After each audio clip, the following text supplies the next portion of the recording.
All right, good evening. I'd like to call the December 9th Village Board meeting to order. Would you please stand for the Pledge of Allegiance to be led by Trustee Snagowski? I pledge allegiance to the flag of the United States of America and to the republic for which it stands, one nation, under God, indivisible, with liberty and justice for all. Okay, roll call, please. This evening, we'll be starting with Trustee Kittredge. Here. Kwasniewski, not here yet. Maher. Here. McClafferty. Here. Snagowski. Here. Stapleton. Here. Okay, great. Before we start, obviously we have a full house and really appreciate everyone coming out. I've heard quite a bit via email and out and about through town. So again, appreciate everyone coming out. What we're going to do, bear with us. We're going to go through a consent agenda. We're going to get through that. That's going to be a little bit lengthy. Then we're going to do the mayor's report, and then we're going to open it up for audience participation, okay? And then what we're going to be doing is we are going to be voting on 3 issues. I'll talk a little bit about that more in the mayor's mention. So bear with us. Let's get through the consent agenda. Starting off, we have on the consent agenda approval of minutes from the November 18, 2019 Village Board meeting. We have the minutes from the November 18, 2019 Committee of Whole. We have the approval of disbursements, an ordinance abating tax hereto levied for the year 2019 to pay debt service on $3.42 million of general obligation bonds, Series 2012A, alternate revenue source, and $4.75 million in general obligation bonds, Series 2012B, alternate revenue source of the Village of Lamont, Cook, DuPage, and Will counties of Illinois.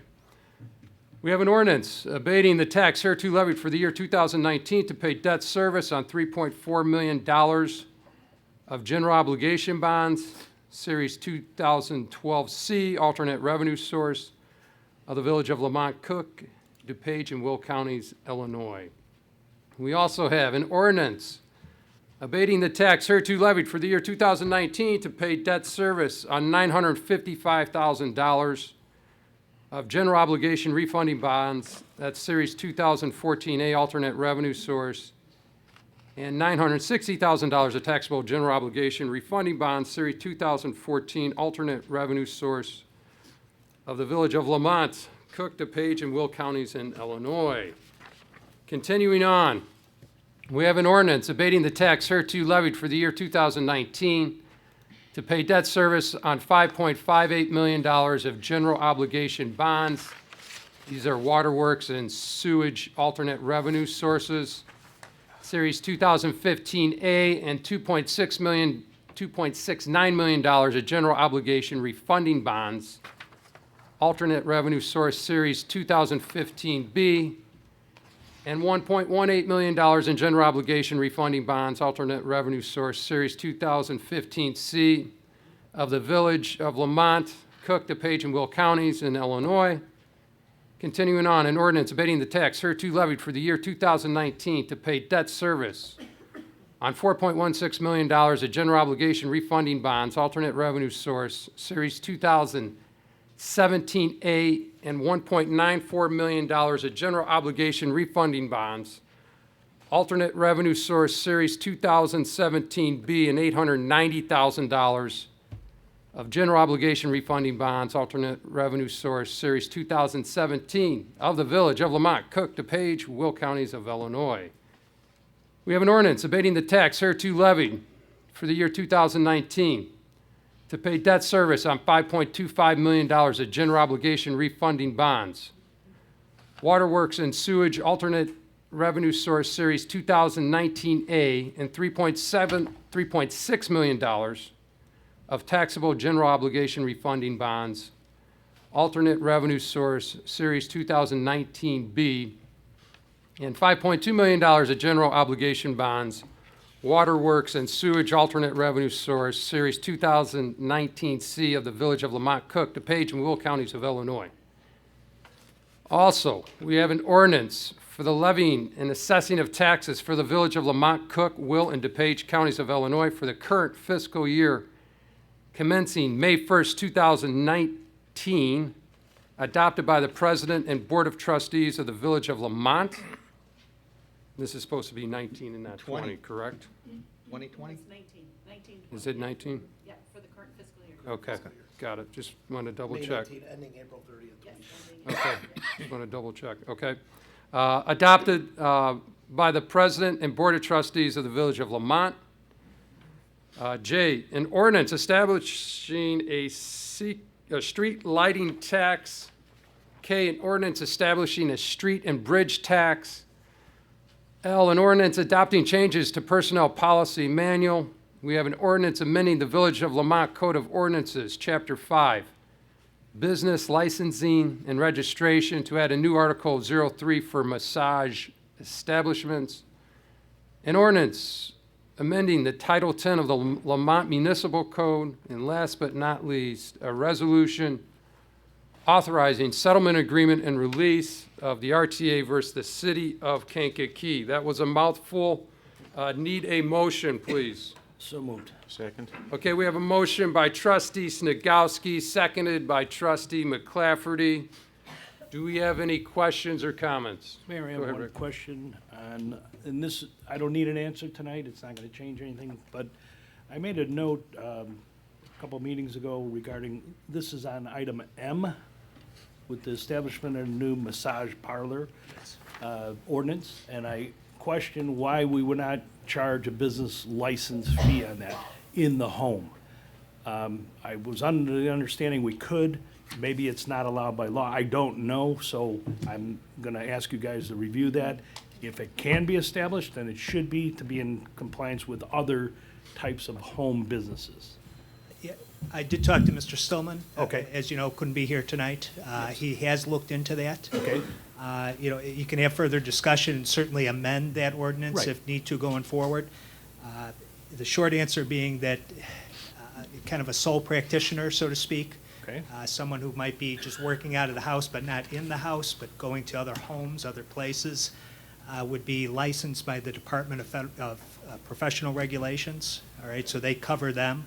You can't kind of do another license on top of that. So what you're licensing is the sort of the brick and mortar place Okay. where they practice, and that's what this ordinance accomplishes. This is an ordinance that's modeled on other towns and has Okay. upheld challenge. So I understand what you're asking about, but, you know. I'm trying to Mike's establish a opinion- way so that we know that this is happening in a home and that we can track it, and then obviously it require a license if it can be charged. And I'll have to clarify with Mike. I don't know if it's Yeah. a license as much as a business permit. I don't know what we can do there, but that's my question. And I'll bring that up to Mr. Stillman, and the way you phrased it, it sounds maybe a little different than what I talked to Mr. Stillman about, is if they're operating in their home as their office, so to Right, speak. I understand it can't be a license on a license. I get Right. that. I'm talking about a business permit versus a practice license.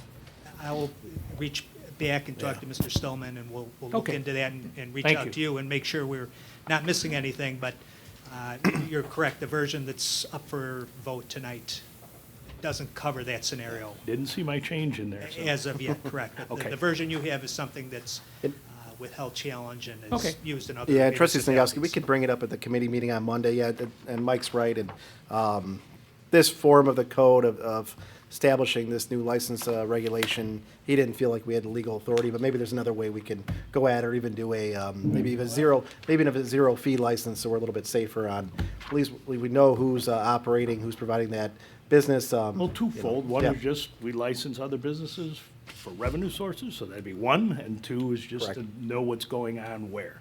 So, Yep. Okay, Thank you. that was it, John. Okay, thanks, Got a Rick. lot longer than I wanted. No problem. Anyone else? Well, before any other discussion, I did have one or two minor changes from the minutes from November 18th. These are not mistakes in the minutes, Madam Clerk. You did a great job.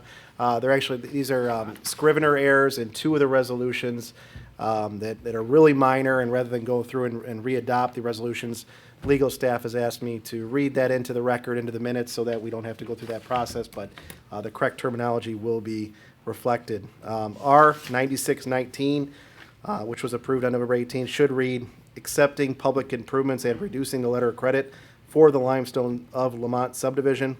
And R 9719 should read, approving a plat of dedication to the Village of Lamont Marble Street dedication. So just minor verbiage changes, and will get reflected in the minutes, so we don't have to go through the whole process again. So.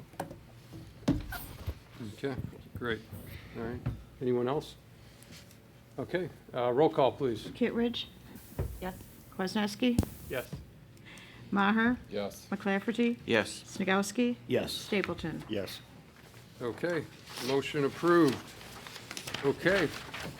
Moving on, Mayor's mentioned, we got a couple of things, and then we'll get to the audience participation. Got a lot of stuff going on around town. This past Saturday, I hope everyone was able to get out to our annual hometown holiday in our downtown. It was a great turnout. I hope everyone that had attended enjoyed the activities and got to visit with Santa. We had a special guest appearance by him. And more importantly, I hope everyone was able to enjoy the new restaurants downtown and to shop and dine. Again, we encourage everyone to continue to enjoy our downtown. As everyone has noticed, gotten great feedback. We have an exceptional lighting display around the downtown. If you haven't seen it, please check it out. Take a stroll or ride through our historic downtown with the illuminated holiday decoration sponsored by the Village of Lamont, as well as the Downtown Merchant Alliance. Again, the Downtown Merchant Alliance was put together 2 years ago. It's a coalition of just about all the downtown businesses. They do a great job. We meet once a month, and we appreciate them as well as working with Derek Norwood and putting up the lights downtown. It will be up through the first or second week in January, depending on weather. So again, check it out. Last year, we know a lot of people. If you haven't made your Christmas card yet, bring the family down there, take some pictures. You'll be good to go. Also, the Art and Culture Commission is hosting their annual Holiday Artists Bazaar at the Lamont Center for the Arts from now until December 21st. They are located next to Aldi's and are open Friday, Saturday, and Sunday from 10 a.m. to 6 p.m. Also, the Hope and Friendship has their personal care item collection along with their Christmas Day dinner delivery. Last year, 107 residents received a Christmas dinner, and they are again seeking donations of fully cooked food and personal care items. Please visit the hopeandfriendshipfoundation.com for more information. Also, the Lamont Park District's New Year's Eve Bash takes place at the Core on December 31st with 2 times to choose from, either at 10:30 to 11:30 a.m. Or 12:30 to 2 p.m. Advanced registration is required by December 26th. Please visit the lamontdistrict.org for more information. Also, please visit our website community calendar to find out about activities going on and around town at lamontil.us. Obviously, this is our last village board meeting of the year. We will have a committee of a whole meeting next week, next Monday on December 16th. Then in January, we will have a scheduled change with the committee of whole meeting on January 13th due to the holiday on January 20th. We will have one village board meeting in January, and that will be on January 27th. These dates are on our village calendar on the front page of our website. Obviously, this is our last board meeting before the holidays. Again, want to wish everyone a very, very Merry Christmas, Happy Holidays, Happy New Year. Like I say every year, we're going to make next year the best. I think we had a very successful year around town. Again, we continue to develop the entire part of town. We continue to get the businesses and the shops that people want and that people are going to support. We continue to make progress in our downtown area. I think, Jason, how many vacancies did we have 2 years ago? Close to 16 to 18. I think we're down to 3 or 5. We have the LC's hardware store. They have not submitted. We're going to be addressing that next year, so hope everyone comes out to give us their input on that.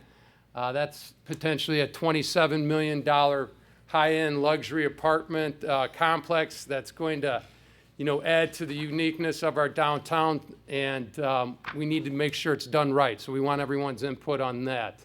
Again, we need more density, not necessarily density just for density's sake, but the businesses downtown, they do great on a Friday and Saturday. It's tough to find a parking spot, but if you come down here, during the afternoon, we need that afternoon crowd. So again, we want to continue to add the businesses that people want.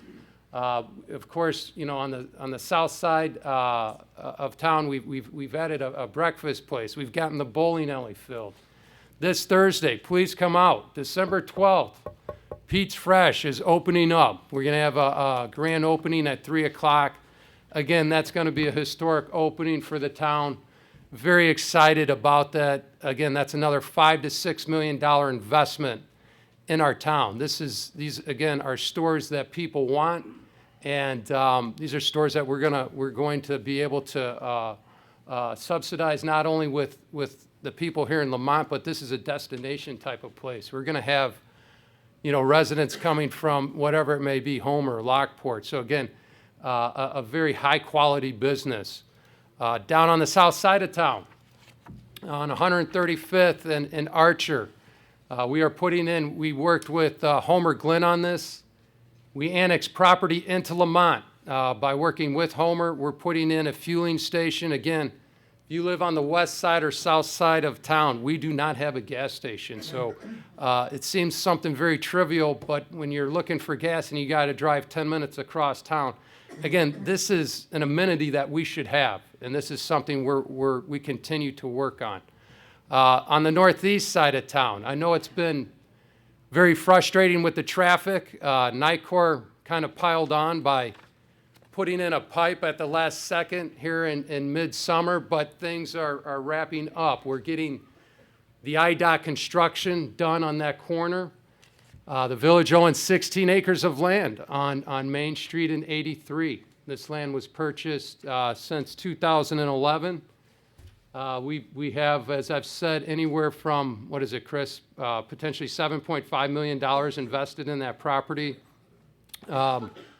And right now we have a plan and we have a developer where we are able to get a portion of that back in the tune of $2.7 million up front, but more importantly, we have the ability to generate $1 million a year in sales tax and real estate taxes. So again, we should be able to recover our cost in short order. And how many years do we have left on that TIF? Almost 20 years, is that right? So again, we've worked with several developers. We have to make sure it's high quality. And again, in order for us we've cleaned that area up. That area was an eyesore basically 10 years ago, with anywhere from unincorporated bars to jelly wrestling to whatever it may be. The village addressed that, bought that property, and stay tuned. Right now we're looking at a filling station there, as well as commercial development with a restaurant or two, and then light industrial to the west. We continue to make progress with the Forge, the outdoor adventure park. Very exciting. They've broken ground. They are building the platforms for that. They will be installing the zip lines and the rappel ropes courses, and they're due to be open, Jason, this coming early summer. So again, very exciting. Again, this is a destination, something that can bring tourism into the downtown during the day as well as early evening. And again, the downtown, as we talked about, we continue to make that an emphasis.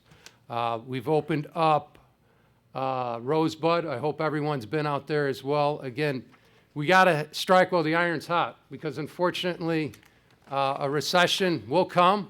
Hopefully it's down the road, but as we all know, the world stops when a recession comes. So again, we continue to get the businesses and the revenues that we need. because for Lamont is a bedroom community.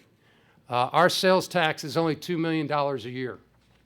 You compare that to Homer, which if you add our unincorporated area, it's pretty much equivalent, 25,000 people. Homer's sales tax is what, in excess of, 5 million, almost $6 million. So, we don't have the big boxes. We don't have the Costco's in Woodridge. We don't have the big industrial boxes in Romeoville or in Woodridge. We don't have the major boxes that they have in Homer, Romeoville, Bolingbrook. So we have to rely on our sales tax as well as our cost-cutting measures to make things work. And again, we continue to drive our business development. And again, at the same time, it goes without saying, by maintaining what I consider probably the best police force in the state. Chief does a great job. We have a very safe town, but we have a very safe town not because of just the residents, but also because of the police force. So again, we have to balance that. And I think by far and away, if you ever talk to people about, snow plowing, we have the best public works department in the state as well. People, you'll be driving here in another month, you'll go through a couple of towns coming into Lamont, all of a sudden Lamont's roads are clean. So again, we're very proud of the services we provide. We try and provide the services at the most economical and cost effective, and I think we do a great job. So again, appreciate everyone's hard work, not only on the economic development, but throughout town. And again, it's a great kudos to the staff. So I want to pat everyone on the back here. I encourage our residents to do the same as well. So that's a mouthful. Next up, I think a lot of people, if I could tell by the signs here, I think a lot of people are here to talk about cannabis and marijuana. And just want to remind everyone, we've had, a couple of meetings on this topic. Tonight, we'll talk a little bit about it more. Tonight, what we're going to be voting on is a referendum, okay? A referendum to be called on March 17, 2020. Again, as a board, we've gotten a lot of input on both sides. I think the hot word is polarizing. It's a very emotional topic on both sides. I've had people literally crying, talking about it, and we get it. We get it as a board. We've heard just about every argument about it, good and bad. And the thing is, the unfortunate or fortunate thing, depending on what side you stand on, we're being dealt these cards at the state. January 1st, marijuana is legal, okay? We can debate all day long, is marijuana good? Is it bad? Is marijuana addictive, non-addictive? Is marijuana good for the young? Is it healthy? Is it unhealthy?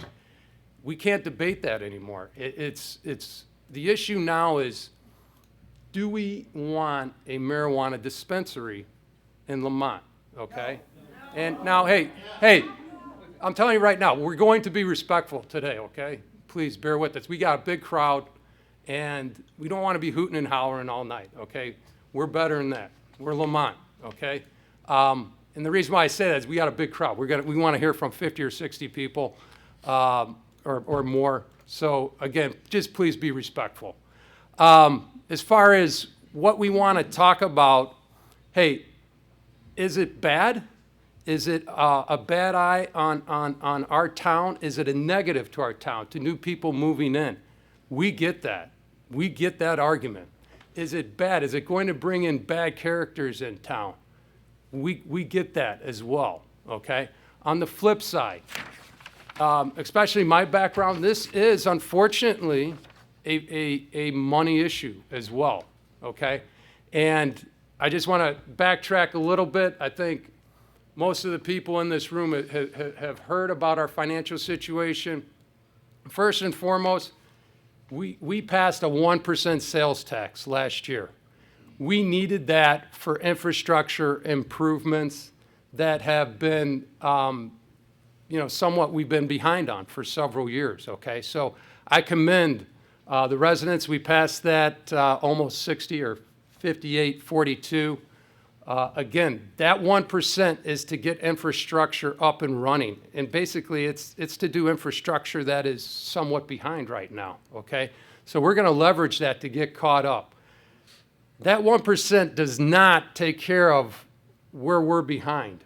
And where we're behind is, first and foremost, we have a balanced budget every year. We balance our budget, and we have good cash reserves, okay? But on the flip side, if you just dial it back, just going back to 2007, in 2007, our long-term debt was $21 million, okay? You fast forward, basically, call it, 10 years or so. In 2016, that long-term debt went from $21 million to $46 million, okay? That is unsustainable. We've brought that $46 million down to $40 million as of 2019. We have debt that consists of bonds. We have debt that consists of unfunded pension liabilities, just like the state of Illinois, okay? The pension liabilities is mainly our police pension, okay? I bring this all up because when I say this is a money issue, we do not have any excess revenues to take care of this unfunded pension, okay? I just want to make sure everyone understands what we're doing as a board. These are the decisions we have, because for every decision we make, we have to address another issue as well, okay? So just keep that in mind. Again, we'll talk a little bit more about what is going to be on the referendum. But again, I just want to make sure everyone understands that. So totally get, hey, is this a black mark on the town? And the flip side is if we do this, what are the potential monies? We need to talk about it, or at least take more time to figure it out. And that's what we're doing with the referendum, okay? We don't know if this can generate $300,000 a year or $800,000 a year, okay? Our unfunded pensions are what, Chris? Close to $10 million, I believe? Yeah, almost $11 million. We do have the ability to pay off our bonds over the next 5 or 6 years, but that means we're not touching that $10 million of unfunded police pension. We have the same problem at the state level. The state level, they have to take care of the teachers. We are on the hook for our police pension here in Lamont, okay? We do not, as of right now, if you think about $11 million or $10 million that is not in the bank, the stock market has done this over the last 5 years. That means we've been missing out on significant returns on that money, okay? I talked about the recession earlier. Knock on wood, it doesn't happen, but a recession typically follows with a 20% hit in the stock market. We continue to see our police pension, even though we funded it by $1.2 million last year, it went up in dollars, okay? As a point of perspective, our entire general fund is how much? Just about $11 million. So over, close to, 10 to 15% of our money is going just to fund police pension, okay? We would love to hire more police, love to do it. We've cut back. I hear the argument. I know, hey, I don't want to make our community, the board doesn't want to make our community any less safe. We just cannot afford it. Because for every new officer, you're talking approximately $150,000 that needs to be spent, and that can be going towards unfunded police pension, okay? I know Ralph has had to live with cuts in his department. Again, we would love to be able to address issues in the public works in a more timely manner. We try, Ralph does a great job, but again, these are the cuts we have to make in order to sustain it. So again, I bring this all up, not because we're crying poor. We have a plan and we will get there, but we just got to make sure that everyone understands that there are, several issues here. It's not black and white. It's not, hey, let's vote for pot and we're going to make all the money in the world. We could pay off police pension. No, we might have an issue with with our town as far as from a PR standpoint, or vice versa. So again, keep that in mind. I know that's a mouthful, but I just want to make sure everyone is aware of what we got going on. George is going to try and monitor the audience participation. Again, appreciate everyone coming out. We want to hear from everyone. Again, thank you in advance for everyone's respect, okay? So with that being said, George, you have anything to add? One thing that you might have missed before we bring people up, not only are we voting on, or the board is voting on the referendum questions, there's also a separate resolution or ordinance that will put in place a moratorium on any new cannabis businesses to open up in town. I know that was one concern during the 3 workshops. While the village is making this decision, could a business, a marijuana business, move into town, apply, and by right open up shop? It's our understanding that we should take this measure to be extra careful to ensure nothing happens January 1st. So that is the other item that we are voting on tonight, the referendum questions, and then also a moratorium on any marijuana-related business until the spring after the election. So Yeah. And just wanted to make a comment on that. yeah, and I think, the other issues we have to look at as well is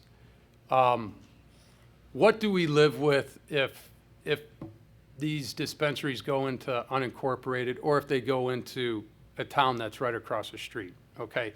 Because then we are dealing with the issues. Chief, you're still going to get the calls, right, if it's right across the street. So that's another issue that, we have to monitor. We know Woodridge voted against it, 4-3. Our neighbor to the east, Palos, as well as unincorporated Cook County, have we heard anything? They're silent on it. Palos has not taken the issue up yet. Yeah, and so those are the, again, we have to keep an eye on those as well. We can't live in a vacuum as far as, just addressing those issues as well. So, go ahead, George. You want to talk about audience participation? Yeah, and we talked during the last meeting, we got a little bit loose with it. We do have rules in place, and it's really set up so as many people can talk as possible, so the board can hear your input. So there is a 3-minute per person rule that's in place. At 3 minutes, I'm going to ask you respectfully to wrap it up. Hope you understand our position, and we'll understand your position as well if you go a little bit longer. But at 3 minutes, I'm going to ask you to wrap it up. Yeah, and again, we want to hear from everyone that wants to come up. So with that being said, let's kick it off. If you want to, please, what we can do is just step up to the podium, state your name, please. Al Rhodey, Lamont resident. So, John, and just, because this is polarizing, right? And I don't think it really has to be polarizing, to be honest with you, because this really, you said it's about marijuana, it's about cannabis. And you know what? In a way, it's not. Marijuana is legal. Whoever wants to smoke marijuana should be able to smoke marijuana. I don't think most of the people in this room care who wants to smoke marijuana. I think there's one topic only, and that is, are we going to put a dispensary in Lamont? And I use the word dispensary very loosely, because it's really not a dispensary. Dispensary is for medical marijuana, and this is for recreational marijuana. But I have heard you talk about the financial woes, and I've heard you talk about, that this is the solution that it seems like, the board is really, targeting for a solution for some of the expenses. I just have a question. What if pot didn't become legal January? Are we going bankrupt? Is there no other solution? Is this the only solution that you guys have in your pockets? I haven't heard anybody talk about other solutions that we have for the police pension, and I assure you that there are, right? For every expense, there's income, there's a balance sheet. I mean, do we need a forensic accountant to look at all the income and expenses? We're spending money here. I mean, there's probably, people are paying some pretty heavy property taxes here. I'm sure that the deficit and the expenses are real, but I don't believe that having the potential to get 300 or 800, or one thing you did leave out was 0, right? It's not 300 or 800, it's 300, 800, or 0, or negative 100, or a lawsuit negative 500,000. There's another flip side to this, right? So I think we need to look at this as this isn't a save-all solution for the village, and it sounds like that's where the mindset is of the board. You know, we could spend a lot of time here. People are going to come up and they're going to talk about, oh, it's going to raise property values. It's going to decrease crime, and then we're going to have police chiefs and the head of DEA and the head of HIDA come up and tell you that, no, that's not true, and they have studies to combat that. So you're going to have studies back and forth, and you could be here all night talking about that. But again, to the pro-marijuana people, nobody cares if you smoke marijuana.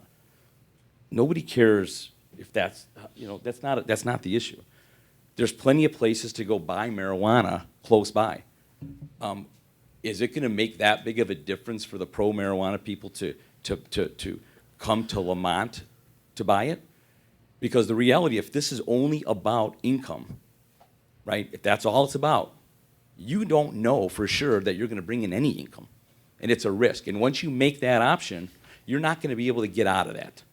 Okay? So I pose the question, if it doesn't come legal, which it is, but it's a hypothetical question. What was your solution? I'm asking the question. What was your solution for these financial woes? Does anybody have an answer? Yeah. What we'll do is, we're not going to make it a Q&A. Okay. Okay, but Fine. we're writing them all down. Got you. Okay, and we'll Okay. address it. So point taken. So again, Okay. for everybody that, you know, there's tension in the room, you could feel the tension. There doesn't need to be tension. There's going to be a vote, and you all may win, and we may win, and whoever wins, that's where it's going to go. But the bottom line is, it should be a vote because we're the residents, and the residents are who should have the final say. And let's face it, I think with all of the talk about the expenses, and I'm done, George, with all the talk about the expenses, at the end of the day, right, if this is the only solution, I think we're in pretty serious trouble here in Lamont. That's it.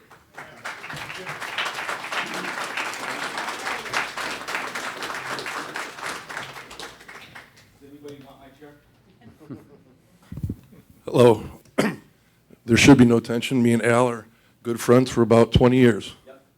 How are you, Al? Okay. I'm the gentleman looking to open the dispensary here in Lamont. I'd like to pass out some flyers about how it's going to look in our name, if I could.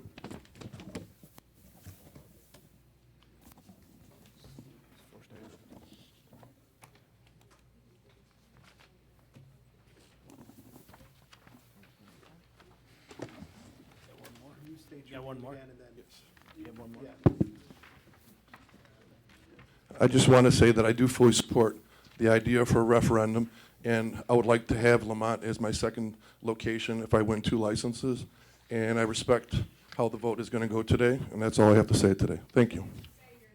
Oh, Edward Gall. Okay, I live in Palos Park.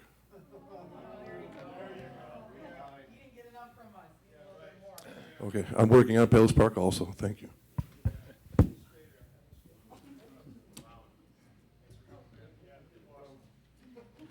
Hi, I'm new to this, so I'll do the best I can. My name is Debbie Corniker, and of course I'm going to get a phone call right now. Anyway, I have been a nurse for 38 years, and I currently teach at a university. And I want to say to you that I went to a conference on Tuesday of this week, and this was the handout for healthcare professionals. This was a conference. There's going to be 850 this week, and it's a two-sided, and it's really alarming regarding the impact of cannabis. Part of the package is because the cannabis of today is not the cannabis of 1968's Woodstock, and it's not the cannabis of Michael Jackson era. It's a cannabis that is genetically modified, whether it's the hemp of cannabis oil, CBD oil, or again, it's the THC. So in this as a provider, and there is a lot of already suicide, depression, psychosis, so I know you've heard both sides of the coin. I think I attached, and John, you responded back, a couple articles I sent to you from a medical provider thing. But The alarming part to this part is that the kids today do not know the potency or the strength. And so if they smoke it, there's about a 35% THC component. If they vape it, it goes up to 85%. And that goes instantaneous to their brain. And so we are seeing psychosis in children in junior high. That's a big deal. There isn't really a health department or a nurse out there that, we understand medical cannabis, okay? And even in there, medical cannabis is sold at dispensaries, and across the nation, they could have 12 weeks of education to sell that. They don't take into account the pill cup that is part of medical cannabis. Now we're talking about recreational. I get that. But the potency today of 2019 is not the potency of Woodstock or the 80s. So we have to take that to an account because it's causing dependency. And so in respect to it's my first time here, I just felt strongly enough. Now what I really want is that decisions are based on evidence. This conference is evidence-based information, not opinions and not feelings, right? But true evidence about its impact, whether it be from a medical, a psych, children's development of the future. I'm a peds person that started my career. So we're really seeing a lot of it. And so I just pray that you go on the Center for Disease, you make some really educated decisions. So thank you, board, and thank you, village. Thank you, Debbie.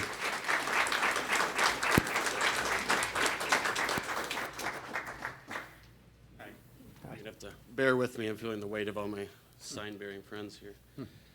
My name is Matthew Creed. I have been a medical marijuana card holder for the last 3 years.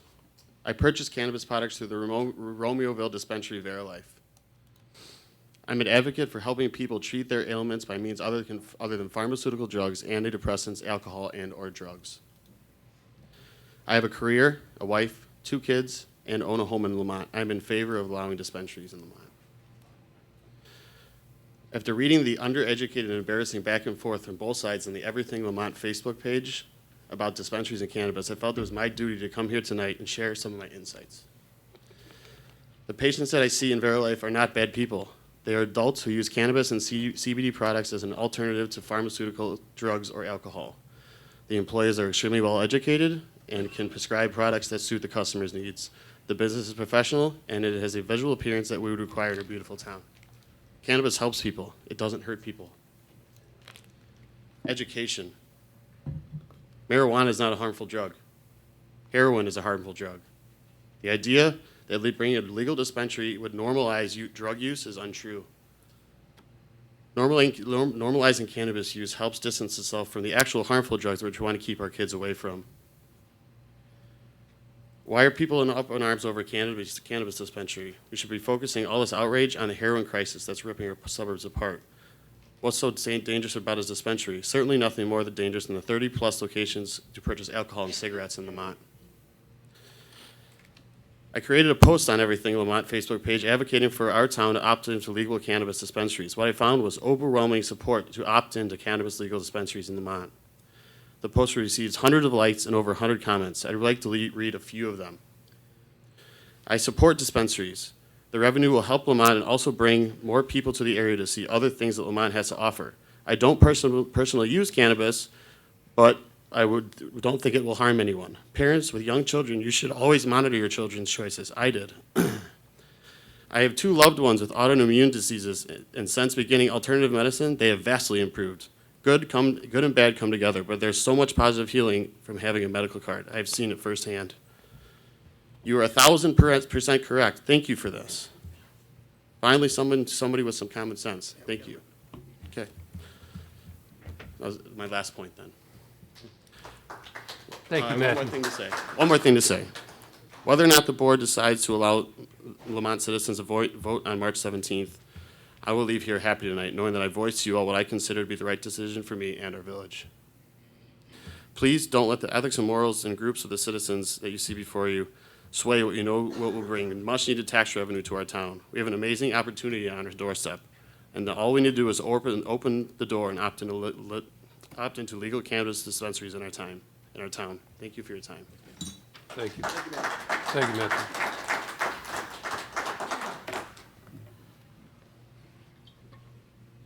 I'm Joe Savage, lived in Lamont for over 40 years, practiced medicine here for over 40 years. It's rather disturbing to me that there's so much confusion between medical marijuana, recreational marijuana, and the problem is that we in the medical profession know that there are problems. There are addiction problems, there are all kind of long-term medical problems, and there are also benefits in certain cases. The problem we have here is that if you approve the dispensary, then in effect you're saying that the board approves the use of marijuana, whether recreational, which is a poor term, you know, because if you say something's recreational, you're saying it's okay, versus medical. So that tells your kids and the people who live in the community that you support this, all right? I think rather than look at medical marijuana, or not medical, recreational marijuana, go with something that has very minimal medical and social impacts. Should have the legislature approve recreational prostitution. There are very few things that are negative about that, and I'm sure a lot of the people in this room would be for it. It would generate a lot of income. But marijuana is not the way to go. I'm sorry. Thanks, Joe.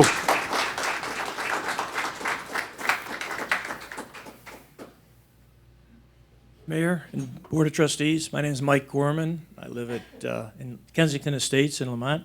I've lived here for 20 years with my wife. We love it. Best neighborhood I've ever lived in, and I hope it stays that way. I sent you all a letter yesterday. You probably haven't had a chance to see it.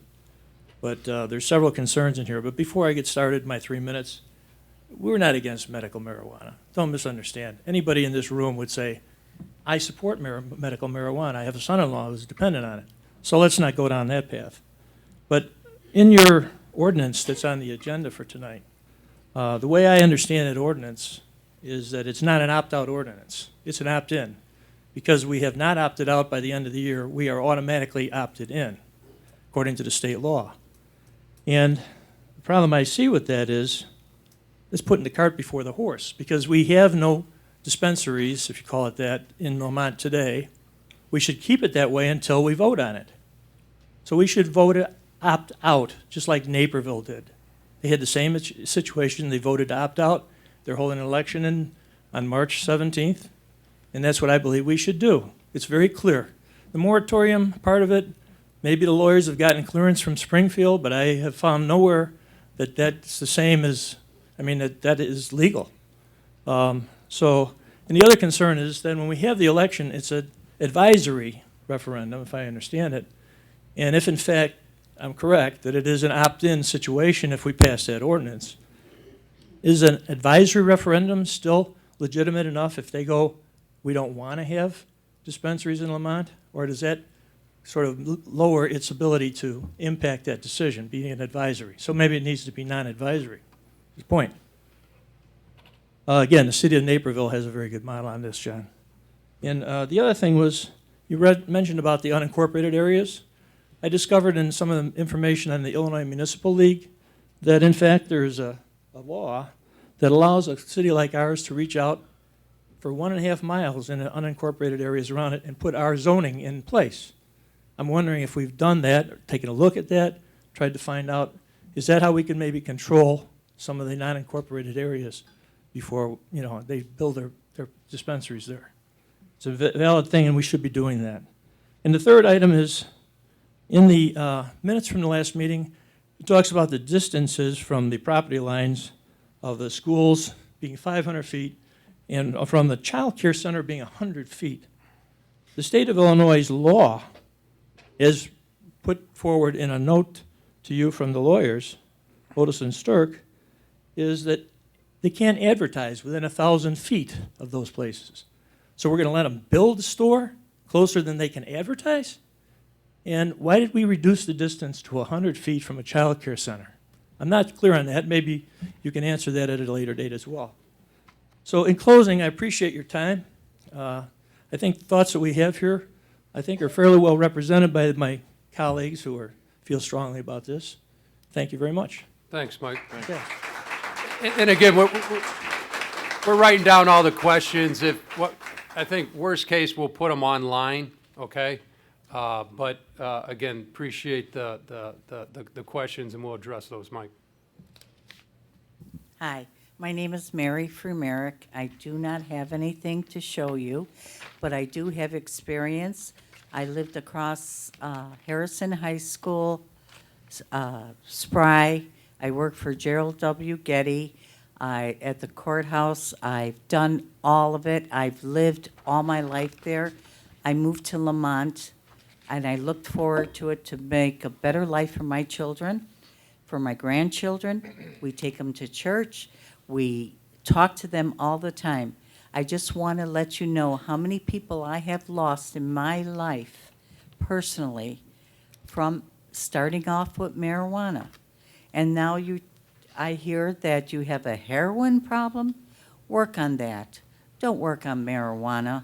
Marijuana is just the start of everything. And I'm telling you the truth. I smoked marijuana when I was young. I got away from it, thank God. And I pray all the time that people realize, don't do that. Do not. I mean, we have the resources. If it takes more money, we'll give it. Just do not bring in marijuana. Medical marijuana, I believe 100%, but not for whatchamacallit. Let them go to Romeoville. Let them go wherever they want to get it. But we have enough crime and people breaking into our cars and everything in our garages and everything. We don't need to work on bringing marijuana in our town. This town is beautiful. This town deserves respect and everything else. Don't let it go down the hill just because you think that we're going to pension the police and everything. I'd rather pay more taxes than bringing anything illegal to this town. And like I said, work on that. Don't work on bringing marijuana is just a start. Believe me, it's a start. I've lost a lot of people that died from it, and you couldn't even communicate with them, let alone have a conversation with them. And that was marijuana. Thank you. I'm sorry. Thank you, Mary.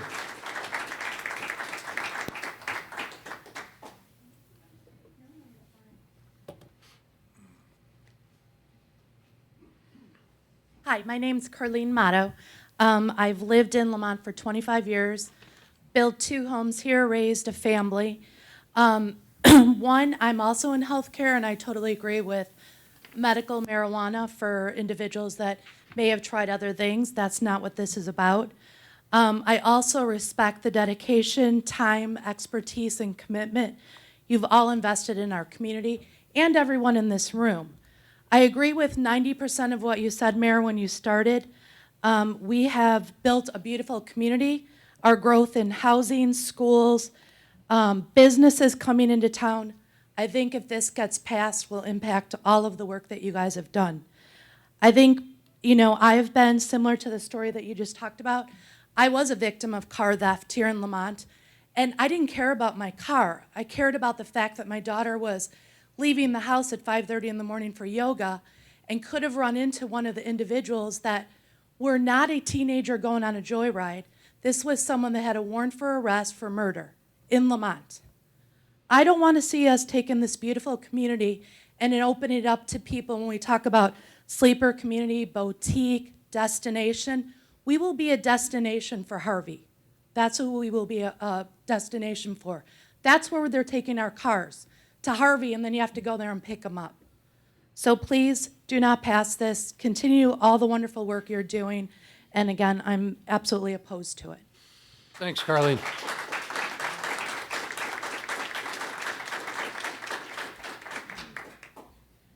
Good evening. Rich Wilk, resident of Lamont.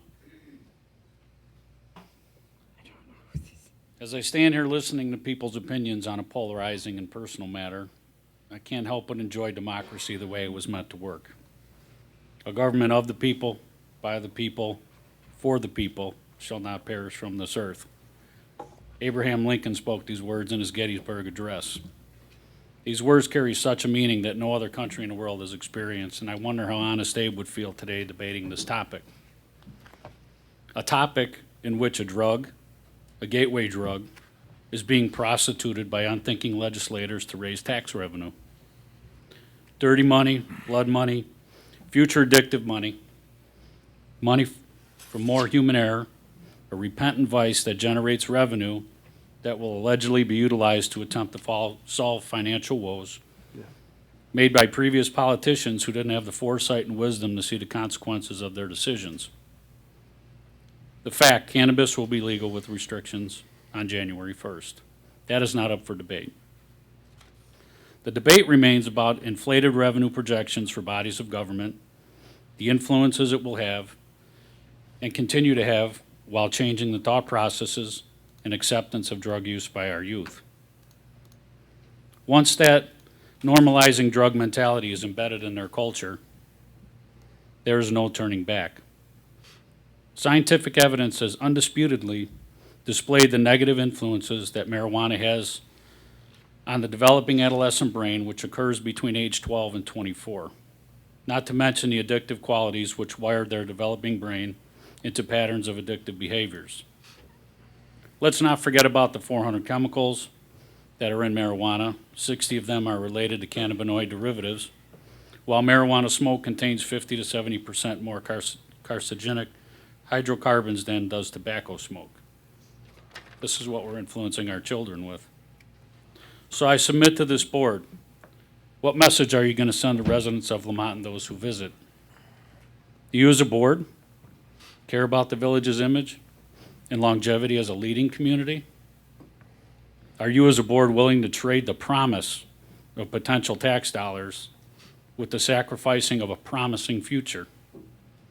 Are you as a board sending a message to our youth or just making them the messengers? Are you as a board willing to address the needs of the few as opposed to the needs of the many? You have a decision before you to make a difference and ensure your legacy isn't tainted by regret and embarrassment. I think I know how Honest Abe, one of the greatest presidents and leaders of this country, who was from Illinois, would vote. But honestly, Abe, I'm embarrassed that this is even a debate at all. I would ask this board just simply to be honest with yourself. Just opt out. Thank you. Thanks, Rich.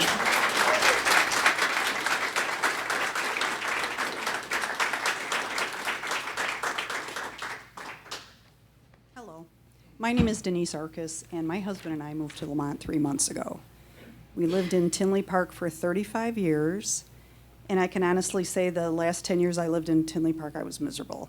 I was trying to convince my husband to move, and the real estate market tanking and everything else. But we finally did move to Lamont 3 months ago, and I've been happier than I've been in a really long time. I absolutely love it here. Love it here. I love the fact that it's a sleeper community, a bedroom community. I love the fact that it's one lane of traffic each way. Tinley Park was filled with traffic, rows of car dealerships, tons of restaurants, which I'm sure brought in a lot of income to the village. However, it was horrible just getting around, and honestly the thought of bringing recreational cannabis shops into Lamont just breaks my heart. Thanks, Denise.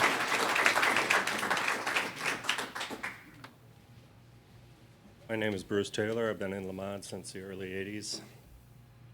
This is a golden opportunity to get tax revenue, because I know it's taxed at a much higher rate than stores and things like that.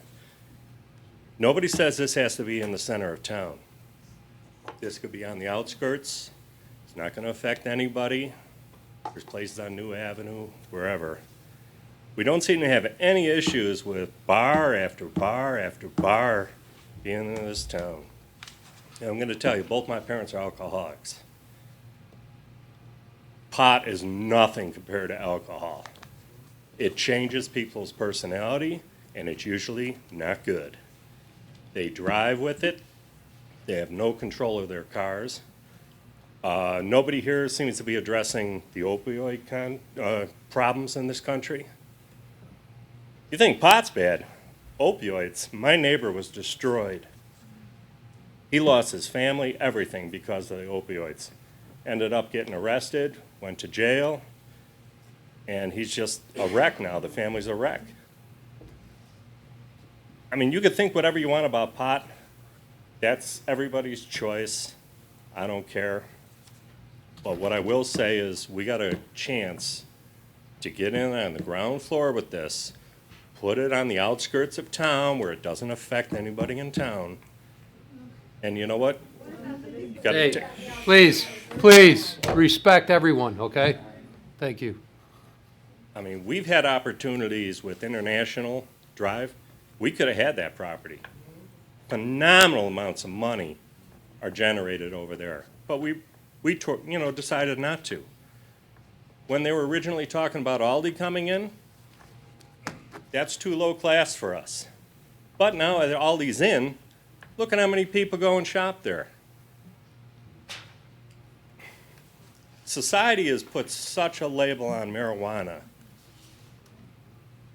You know, it's good, bad. People who have addictive tendencies are going to find something. Doesn't matter what it is. It could be glue, whatever. They're going to go and use it. Some people need it for whatever. Some people need it to relax. Don't always think that it's going to lead them down the pathway to their death, because I don't think it will. That's it for me. Thanks, Bruce. Bill Peelan, Lamont resident for about 13 years.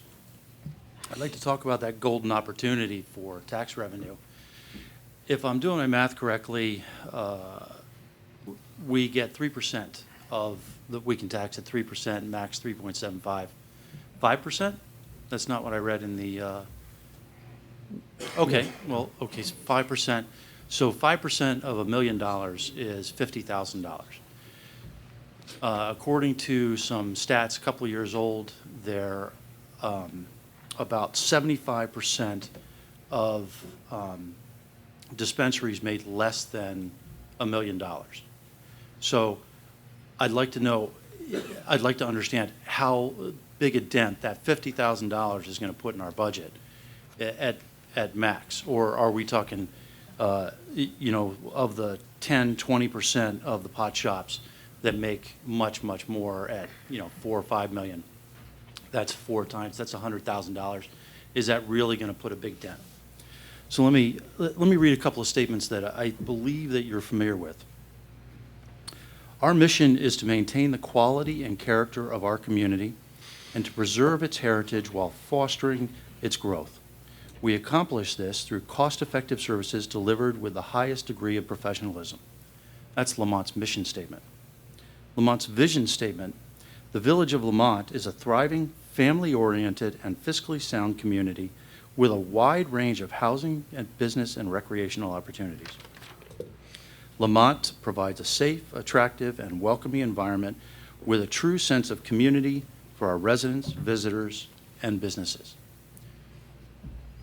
So I'd just like to know how much it's worth to sell the soul of Lamont for a little bit of tax revenue, and if we can't find some other source to make up that hole. Thank you. Thanks, Bill.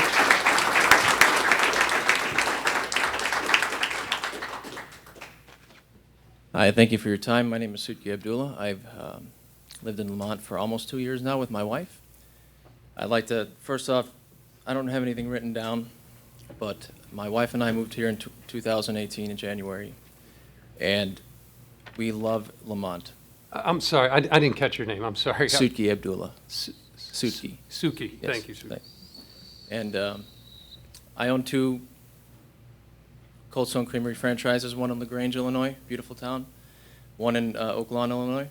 And I would just like to, first off, thank everyone who's here, but also thank the village for being such a great place to live. Earlier we talked about infrastructure.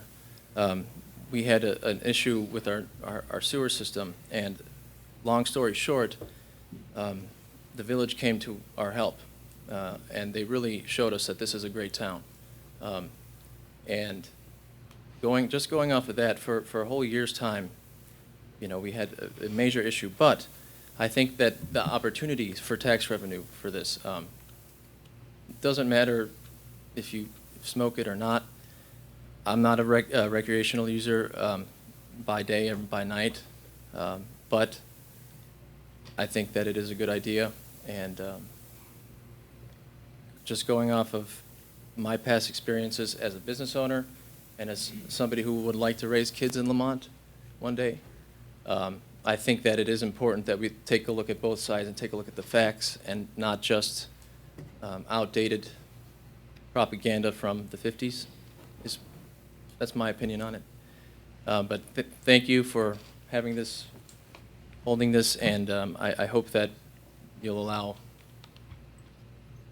dispensaries to come in for the right reasons, for not just for the tax revenue, but for the overall image. I would love to open up a third location in Lamont and add to that tax revenue.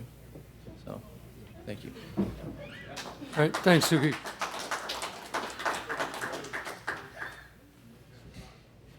So my name's Brian Betley. I've been a Lamont resident for about 8 years now. Came from Tinley, trying to get my parents from Tinley because exactly what you're talking about is what my parents keep telling me every day. And I want to tell you that I haven't been following this for months. I'm not on Facebook. Hell, I wasn't even planning on talking tonight. But the reality is I'm a business owner too, right? I understand tax revenue and I get it, right? I use my car for business. I drive a Ford Fusion hybrid, right? Some of my other competitors drive a Tesla. It's a $120,000 vehicle. I drive a $30,000 vehicle.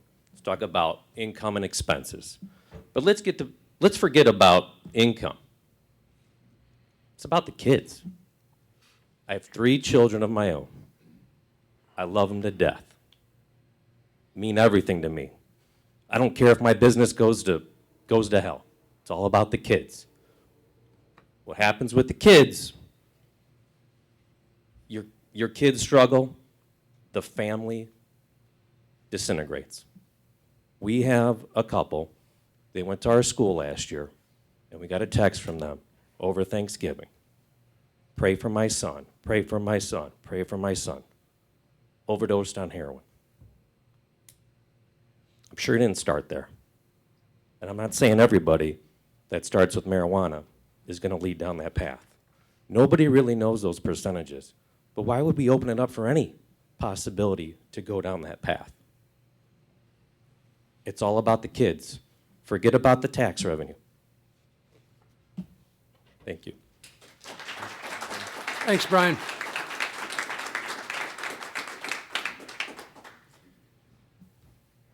Good evening, Mr. Mayor, Village Administrator, and trustees.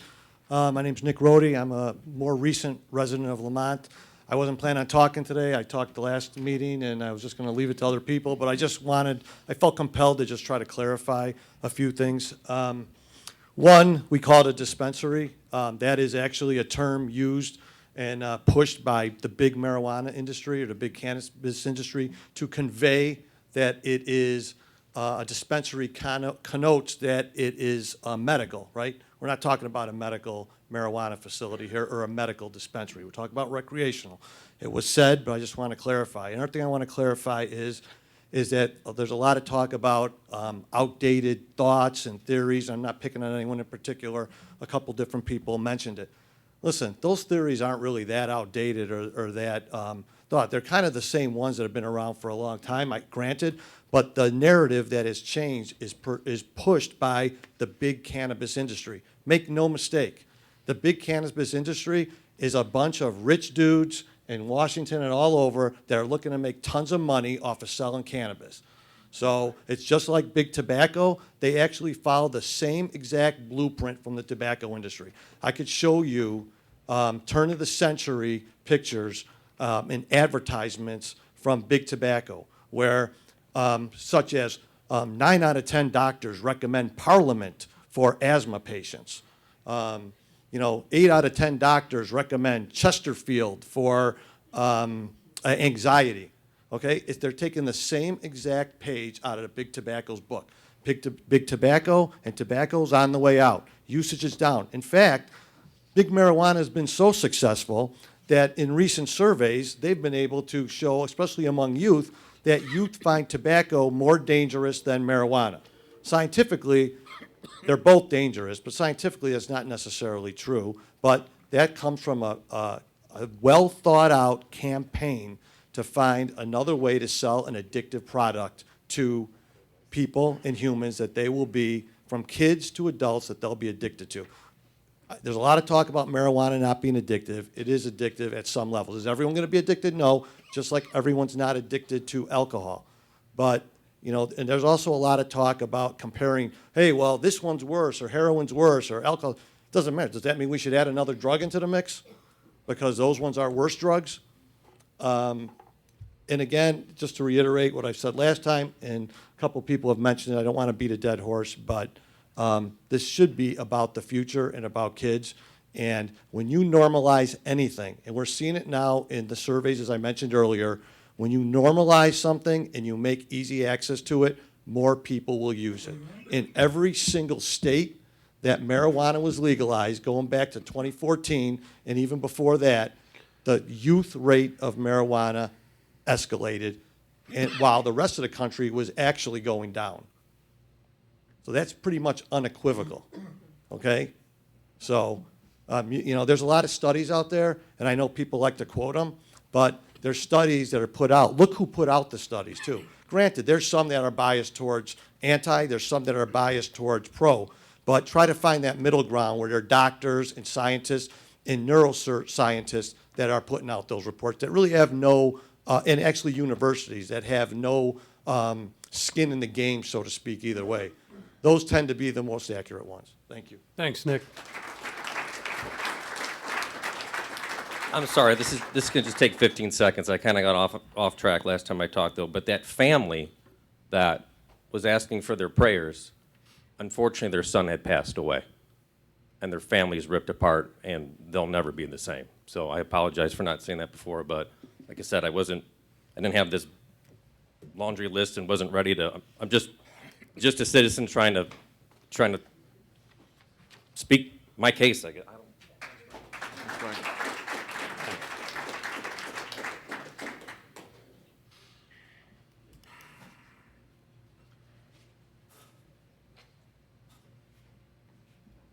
Good evening, Mayor, trustees. Appreciate the time to speak. Just very briefly, Bob Bell, a resident of Village of Lamont. This is a great opportunity for everyone to speak their opinions, and everyone has an opinion, and that's great, and they should have. But everyone's entitled to their opinion, but everyone's not entitled to their own facts and their own science. And folks, I'm here to tell you, a long time ago, the facts and the science have been in and are in, regardless the legal status of marijuana, regardless if you call it medical, regardless if you call it recreational. THC in marijuana is an addictive substance. And someone spoke earlier on the pro-dispensary side and said everyone who uses, I would use the term abuses marijuana, does not become a heroin addict necessarily or a fentanyl addict. But I can tell you this, from years of experience, right to the last person, everybody that's a heroin addict first was using marijuana. There's no doubt about it. So it's the wrong way to go. Again, this is not reiterating, this is not about medicinal. I've heard a few people talk about medicinal. That has no place in this discussion. On the revenues, we'll see. I think that it'll put the village in the red, not in the black. There's going to be all these other costs that come with it. And it's just, you know, there's going to be a lot of costs. So in closing, gentlemen and ladies, I mean, and this isn't an attack at all, but we're all out here talking. You're sitting back. Maybe you weigh in after a referendum, but representative government, right? We're not a pure democracy. It's a representative government. You are our representatives. And quite frankly, I'd like to know, this is rhetorical, I know it's not a Q&A, but I'd like to know where each of you stands on this. And if this is a representative government, then represent your constituents. And I'd like to know where each of you stands on this topic at some point. I'd like to see an adversarial debate among yourselves instead of just among us. But with that, I appreciate the time. Thanks, Bob. Good evening. My name is Dennis Mkoviak. We just moved in. My beautiful wife and I just moved into town from Itasca. We've been here for 7 months. We love this town. We drive into town and my wife's eyes light up. What you've done to this neighborhood is beautiful. I mean, our neighbors are fantastic. Everything's incredible. The lights, the town, the people, everybody, it's happy, it's good. Money is an issue, always. It's always going to be an issue. We talk about how the funds aren't there for pensions right now. Okay, let's just say we get a dispensary, and let's just say now our beautiful town has some homeless people living on the street corners. This is kind of a fact. There's studies that have been out there, like the last gentleman just said, and some other people have said, do the research, study, and look at what has happened to neighborhoods and communities that allowed this to take place.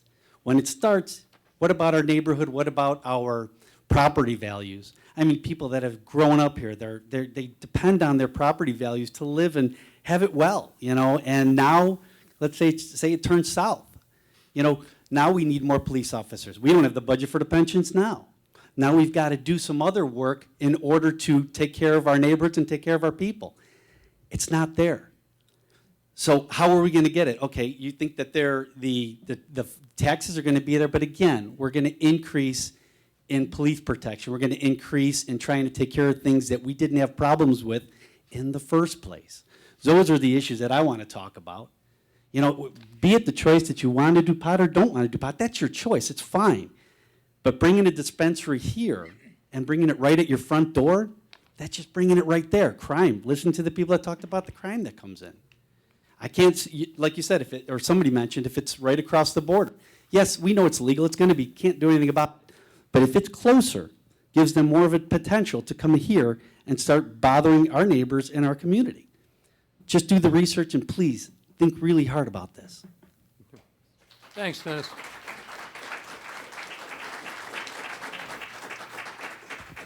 Tom Lutsky, I'm a recent Lamont resident, about 1.5 years now. And, you know, to this young lady here who spoke about moving from a community that was, well, you are a young lady. She moved from another community. We did too. We were in Darien for 36 years, my wife and I. My daughter was there with her family and her husband and 2 children. And we were looking for another place to move because of some of the congestion that we experienced too. Yeah, we love this community. This is the only place after 36 years we would move to. My wife and I both said this. If we're going to move, where are we going to move? We both said immediately, we like Lamont. Great image. What a fantastic community. And when we attended, Mayor, the tree lighting ceremony on Saturday, I agree with you. We were out there. My wife was out there, my daughter, her 2 children, her husband, and we probably had 6 or 8 neighbors from our little community called the Enclaves. And everybody was hugging each other. All the kids were hugging each other. What a family atmosphere. Never been more impressed in my life. And we love the community. We would like to keep it a family community. Is it pot legal? Yes, it is. But I don't think it has to be here. I think we have an image, and it is a rock-solid family image. And that's why people want to move here. That's why our subdivision sold out in less than a year, because people wanted to be here. Kettering is all but sold out. Right, George? And that happened fairly quickly. I think there's more communities that are being developed in the Lamont confines, and I think that's because people want to live here. There's a darn good image here, folks.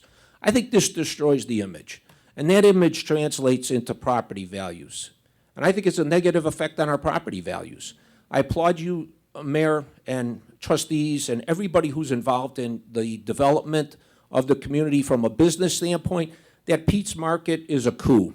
And everybody that I talk to is so impressed at the fact that we are going to have a store of that caliber in our community. Hats off to you. Jason, I think I don't know where Jason is. I think he was probably involved in that. He's recruiting another business. Well, good for him. He's working. He's a good guy. And great to see that, John, Mayor. You know, great to see that. Some of the other businesses we've seen, fantastic. You guys are doing a great job. And we appreciate the work that Public Works does, Ralph. I mean, the plowing, I agree with whoever said it. Our streets were so clean this past winter, we were very impressed. And we came from a pretty good community that did a good job. So hats off to all the good things. This is one I just don't think we need. Can we take a pass on it? And thanks. Thanks, Tom, appreciate it. Good evening, Mayor, trustees. I don't live in Lamont. I'm waiting for my home to be built on Logan Street. Some of you may or may not remember us. We came and bothered you several times. I'm sorry, real quick, can we have your name? Sean Wilson. Thanks, Sean. Bothering you about a foot here and a foot there and here, there, everywhere, a foot. I lived in Palos Park for 28 years in a beautiful home, and I never thought I would leave there. But I left there for Lamont, and I'm building my dream home in Lamont. If I had known that this was in question, I would have never put that house that's going up on Logan Street, ever. So, took me a lot to leave from Palos Park to come here, and I'm just heartbroken to think that we're not even in yet and that this could possibly be happening. Lamont has such a beautiful family, historic reputation. Whatever these few pennies and dimes and nickels you might get from this dispensary, I don't think it's worth risking the reputation of this town. Thank you so much. Thanks, Sean.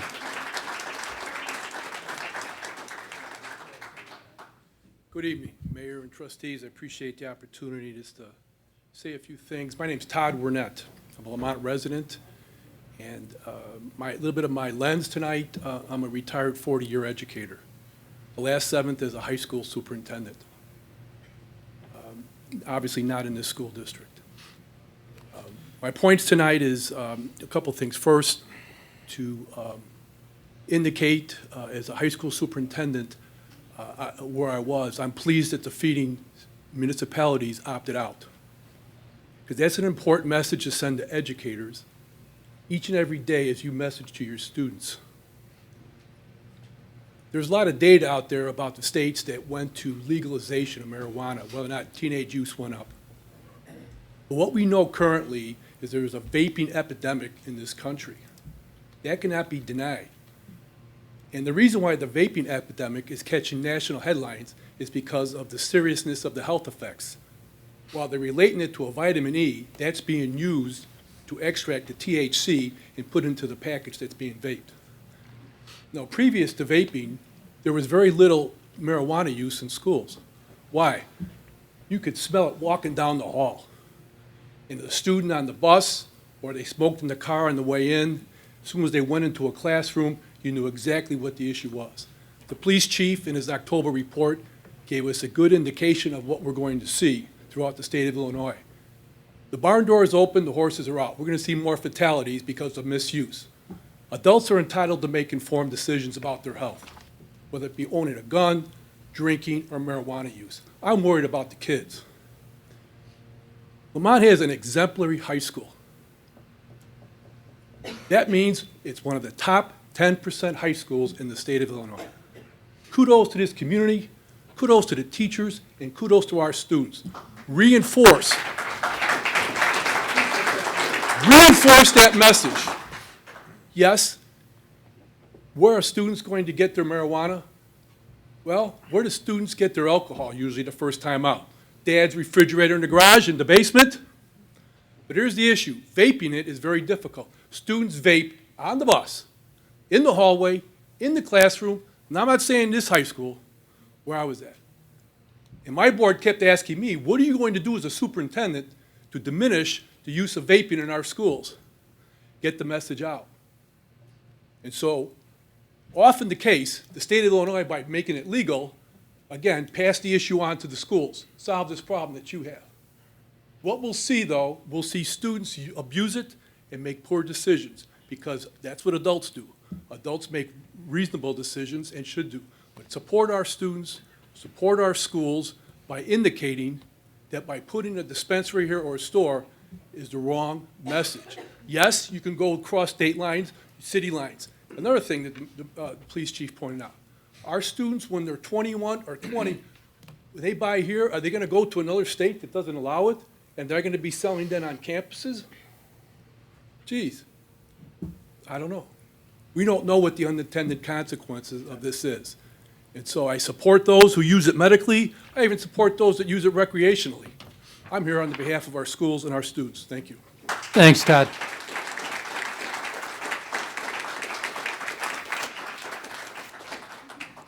Mr. Mayor and the members of the Village Council, Terry Lemming, 26-year resident. It's an honor to follow Superintendent Wernette. I worked with him for many years. He's an honorable, respected man. I don't have much more to say than what I did 2 weeks ago, but I would like to add a couple things. I resent the fact that you as a council are associating the possible revenue with police pensions. You're implying that there's not going to be money for these people that you say are heroes and doing a great job in Lamont. You have a great police force here. A couple of them are outside here, too. You have a great police force here. I resent that. You could have associated that money with buying plow trucks for Ralph or fixing the streets for a multitude of other things. I'd like to end by doing one thing so we get a better idea what's going on here today.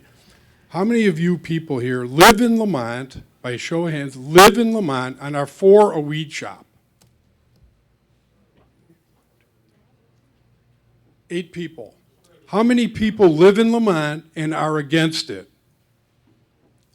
Okay, that to me is not polarizing. You keep mentioning polarizing. To me, that is not polarizing.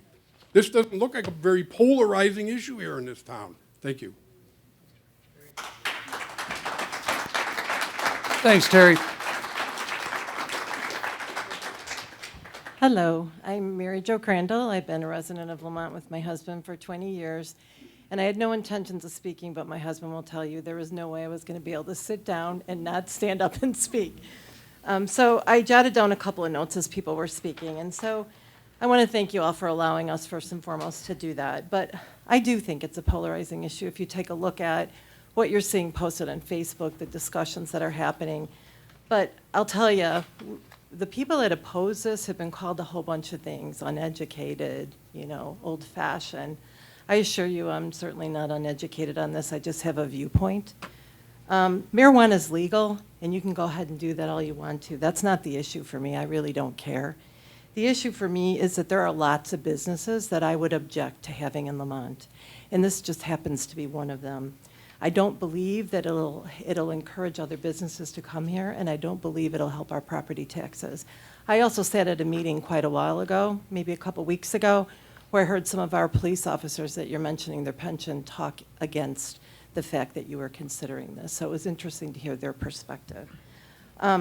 I also really think you need to answer the question about opting in or opting out and the impact that that has on January 1st. Because I can tell you that I have a family member who's a village trustee in a neighboring town, and they have looked at this. He showed me the lawyer's view on this, and basically they are saying that if we don't opt out, we automatically opt in as of January 1st. You guys are accountable to answer that question. I really like the question that was posed earlier. I think it's going to be very important for you all to share what else you're working on to handle the pension issue. I really would like to hear that, because you may be all working on some really great stuff. I think it's important for your constituents to hear what you're working on. And lastly, somebody actually sealed the argument for me that came up here to speak for the cannabis dispensaries. And I'm paraphrasing because I couldn't type quick enough, but he said something like, society has put quite a stigma on marijuana. Yes, that's absolutely true. I don't believe we need a dispensary sitting here in Lamont, a town that we came here for because of all the things that the mayor spoke about in his annual address. Lastly, I'm urging you to opt out. And I want to point out one other thing. We are your constituents, whether we're for or against it. I actually sent a very kind and respectful email. And I want to thank the mayor for responding to my email. And I also want to thank Trustee McClafferty. But I think everybody should look at the email that you're getting from people and take the opportunity to respond. I get you're busy people, so am I in my job. But But I think it's really important for you to at least say, I got it and I heard it, and thank you so much for taking the time to contact us. So I want to call out Trustee McClafferty and Mayor for doing that. I really do appreciate that. Thank you. Thank you. And full disclosure, I'm behind on my emails right now, so we're getting to them. Go ahead. Hi, my name's Darren Montalto. I've been in and around Lamont since 1994. I could take credit for bringing in my sister and my brother-in-law. My wife and I, 94, my father-in-law came from Italy. They lived in Palos Hills, and he was like, what in the hell are you going all the way out there for? And I know why, because we love it here dearly. It's a village. It's not a city. Let this stuff that they want to do be in the big cities or wherever they want to have it, but this is Lamont. And I think half the damage is already done because the patch and everything that advertises it, I've got a 21-year-old, an 18-year-old, 15-year-old, and a 6-year-old, all from the same wife. Believe it or not. And that's the topic of discussion for my kids. Now, I also have some acquaintances that I might not be happy with me after I say this because they like to partake. And to the gentleman's point that's for it, he talked about many problems that people have and need it. That's not a recreational facility. That's a medical facility.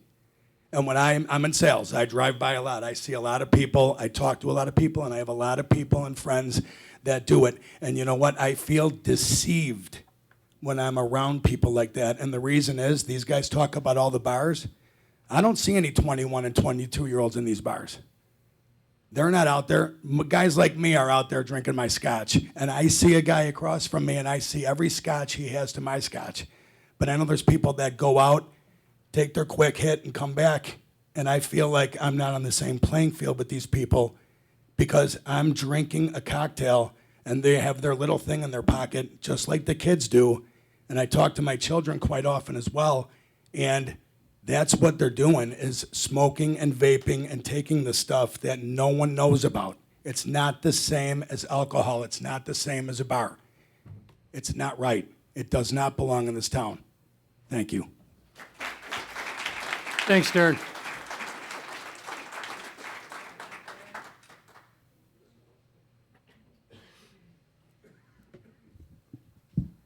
Good evening, trustees and mayor. My name is Kevin Cliff. Oh, the times, oh, the customs. I mean, where are we right now? I feel like I'm like Rip Van Winkle awaking from a long slumber to find myself deposited in this marijuana controversy. But now I think we'd probably call him Trip Van Winkle if it's going to go to the pot shops. Lamont was known as a village of faith, and until recently it was rebranded as Enjoy Our Scene. Maybe that was a harbinger of things to come. I hope not. I would like Lamont to be closer to Bailey Park than Pottersville. Emphasize pot. I do not think Smoky Row, the sequel, is in the best interest of our town, nor our children. I know you trustees are trying to do what you think is best, and I do not agree with even entertaining the idea of allowing pot shops here. I don't think pot shops will be the gateway to Lamont tourism, as someone else has said. It's just a gateway drug. I think the appearance of so many law enforcement officers here the last couple meetings definitely should give us pause. I think they are in the front lines and they see what we don't see. Their warnings should be heeded. There's a theorem, it's called Oxham's razor, which means that the simple solution sometimes is the best solution. And I think we should just opt out and wait and see what happens with other people. Let them be the guinea pig. I mean, here's a flow chart that shows the way you can do this process. You can either opt out, one little option, or you have about 15 things down the line to try to figure it all out. So as far as I understand where we're at, the moratorium word, I did a Control F search on the House Bill 1438 or whatever it is that allowed marijuana. Never found the word moratorium in that bill, so I would like the Corporation Council to verify that that is a viable option for Lamont to do that, as someone else had said. Otherwise, I think we need to have a special meeting on the December 16th, Monday, to work that out, because if we don't opt out, we're opted in. And I believe only the mayor or 3 trustees can make that motion to make that meeting happen. And all you need to do is have a 48-hour notice to do that. As far as referendum verbiage, the wording of a referendum is very important, and how the language is couched can get a certain bias to the outcome. So I don't think that we should, I mean, the referendum should be where we reply in the affirmation, where we say, yes, we want this action for the, that would be where, let me go back here, I can't read my writing. But usually in a referendum, you want the words to say that you want a no to indicate preserving the status quo. So we don't want pot shops. Dispensary should not be used either. As everyone said, it's a medical or medicinal term, and we're talking about dispensing pot. That's calling a dispensary is like putting perfume on a pig. I just got 2 more things real quick on the referendum itself. So if we have to go that route, which I prefer we don't, I prefer we just opt out. But if we do, a Schedule I drug is a substance or chemical is defined as drugs with no currently accepted medical use and a high potential for abuse. Some examples of Schedule I drugs are heroin, LSD, marijuana, and they give a few more. So the Schedule I drugs have a high potential for abuse and potential to create severe psychological and physical dependence. So I think if we have a referendum, it should say, shall retail stores in the village of Lamont be permitted to sell marijuana, a Schedule I drug prohibited by federal law due to the high potential for abuse and a potential to create severe psychological and physical dependence? Yes or no? Now that might be a little bit too harsh, but that's the truth of what we're asking people here. But, and then furthermore, if we have a referendum, I think the second question should be that if the village of Lamont, if we have already opted out, if we ever wish to opt in the future, a referendum requiring a supermajority is required to pass, because anything so far-reaching as this pot shop will have long-term ramifications beyond what we can even imagine. That's all I have. Thank you. Thanks, Kevin. Appreciate it.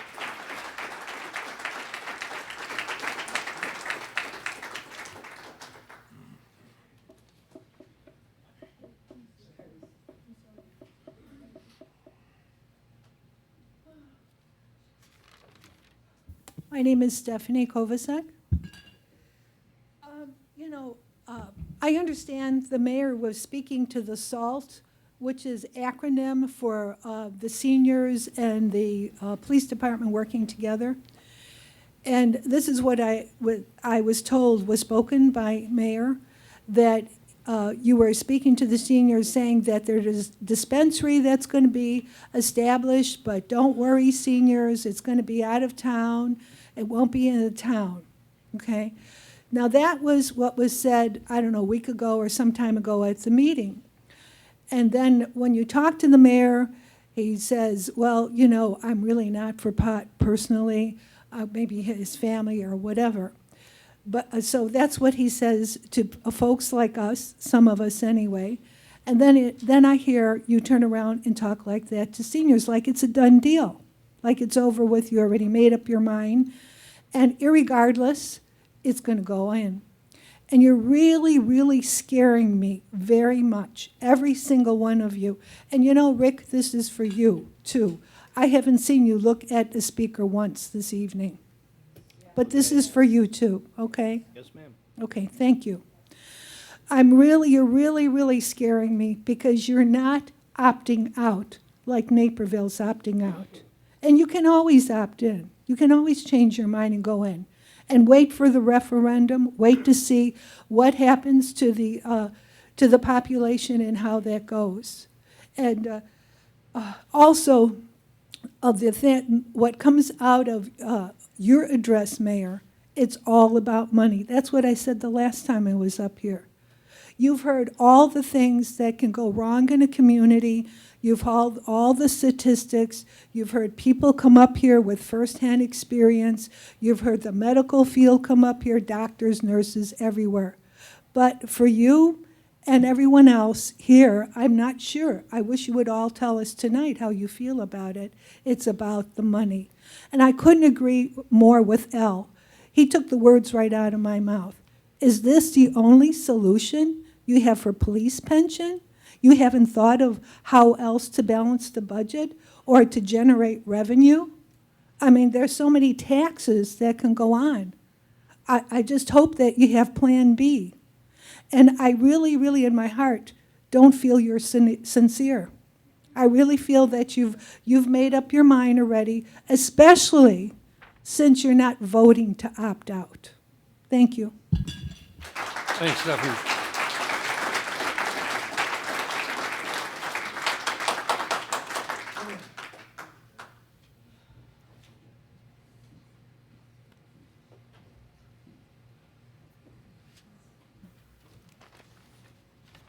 Good evening. My name is Matt Kiewit. Once again, I didn't prepare anything, so I think it's George. If I start going long, I'm counting on you. You're good. All right. Again, I'm a recent resident to Lamont. I didn't plan on speaking at board meetings. Obviously, this is an issue that I'm passionate about. It'll wake me up and get me out of bed. I'm busy enough as it is with my two boys. I really appreciate everyone's help. If you could please get rid of this issue by voting no and getting rid of this horrible idea so I can go back to being the silent majority who doesn't show up at board meetings and have to talk, which I'm clearly not good at, and then just pay attention to trying to follow the rules and pay my bills and raise my children. I've heard some pro, I've heard a few con. I've heard a few pro, I've heard a lot of con, but anyone who had a hand in drafting the original ordinance that, for where we might allow pot shops to be here, you and I actually have some common ground, all right? We agree that you don't really think these are a good thing for a neighborhood, because otherwise you'd be trying to put them right downtown. You wouldn't have said, oh, everywhere except the residential and central business district, right? If this was such a great thing, that wouldn't be banned. So you and I agree that we don't want it here. This is too nice of an area. Well, I agree too. I just think here is all of Lamont, which is the part that you can actually do something about. So try and keep this out of Lamont. Once again, the last meeting, I heard people say I wouldn't have moved to Lamont if I knew this was an idea. I'd like to reiterate that. We can argue all day about statistics and, this study and that study, and I know people and you know people. Oh, man, I got to go on a tangent. Some of the pro-weed people implied or stated on social media that we've never met or spoken to people who use marijuana. I assure you we have, and that's kind of where this idea comes from, that we're not saying everyone who uses marijuana ever is a bad person, but in general, someone who uses marijuana for recreation, that is to get high for fun, is going to be more likely to be a drain on society and more likely to be a menace to society, all right? So I think the police officers all know that here. Last time I voted for city council, I really had a hard time doing it because I'm new to Lamont, and everyone's got the fluffy bio that doesn't mean anything. I don't remember anyone saying I'm pro weed. It hadn't been put on your lap yet, but I think I'd like to reiterate what was already said. I would like to hear from each and every board member or elected official, mayor, on how you plan to vote if this goes to a referendum. I'd also love to hear from the police chief, who I understand does not live in Lamont. Thank you. I'd love to hear that if this was a referendum in the town where he lives, how he would vote. I understand he's not an elected official, so he doesn't owe me that, but I'd love to hear his opinion. I know it's not a Q&A, but there's plenty of time to talk. Thank you. Thanks, Matt.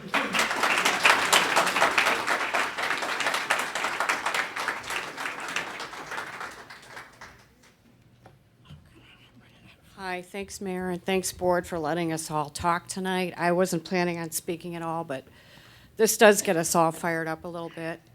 You seem like smart people. You seem like nice people. None of us can believe that this is happening in our town. None of us can believe we're sitting here even debating this. I'm sorry, real quick, your name, please. Karen Marzano. I lived in Lamont for almost 20 years now. We've had 2 homes in Kensington. And I've said to my husband so many times, Illinois is not the greatest state. I wish we could pick up and move, but I'd pick up my house and I'd pick up the town of Lamont, take it with me, until this happened. And I feel bad for this police chief. I feel bad for the police department because I think there's a definite conflict of interest in putting this as part of their pension, that this has to go through, or God forbid the police are going to be unfunded. I don't think that's fair to them. I don't think it's fair to any of us.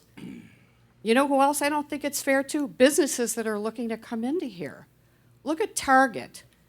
Is Target happy that they're going to have a dispensary possibly right next door to them or within a few hundred feet of them? I couldn't believe it when I heard that. And I think the elephant in the room right now is a lot of people in this room are wondering, and we'd like an answer. Who on this board, everybody included, has a vested interest in this going through, whether them or their family? A lot of people are talking about this right now. It just seems like it was trying to be rammed through so quickly secretly, without the majority of people in town knowing that this was coming. Signs are getting ripped down, trying to hide this, that this is coming. I can't tell you how many people I've spoken to, and maybe this pleases you. I don't know. I hope not. Most of the people say, I didn't know a thing about this.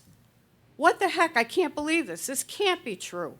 We have a relative that moved to Indiana recently, and you know what she said? I saw this on Facebook, and I thought it was a big joke. I said, it's no joke. This is bad. We know that there's drug problems in our schools now. Well, let's see. Let's help it by making it more accessible to the kids here. That's real smart.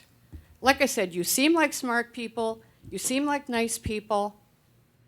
It just makes no sense. And I agree. If we don't opt out, we are opting in. And you know, because you've been looking at this for probably a year. That's right. And I don't know how much time I've got. Okay, cool it, hon. He's just very passionate because it's his birthday and he had to be here today. And that's how much he cares about this issue. And I agree with Stephanie. Rick, you need to look at the speakers more. You act like you don't care. And that breaks our heart. We voted for all of you people and we trusted you. And we want to know that we can count on you, that you're like us, that you're not some different thing that dropped here from another planet that thinks this is good. I mean, come on, people. Give us a break here. You're working for us, not the other way around. That's right.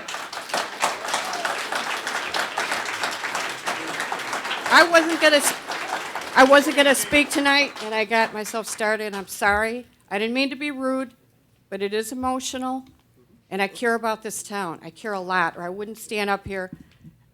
You know what? Give her 3 more minutes of her husband's time. Go ahead. Darren, I didn't know you were here tonight.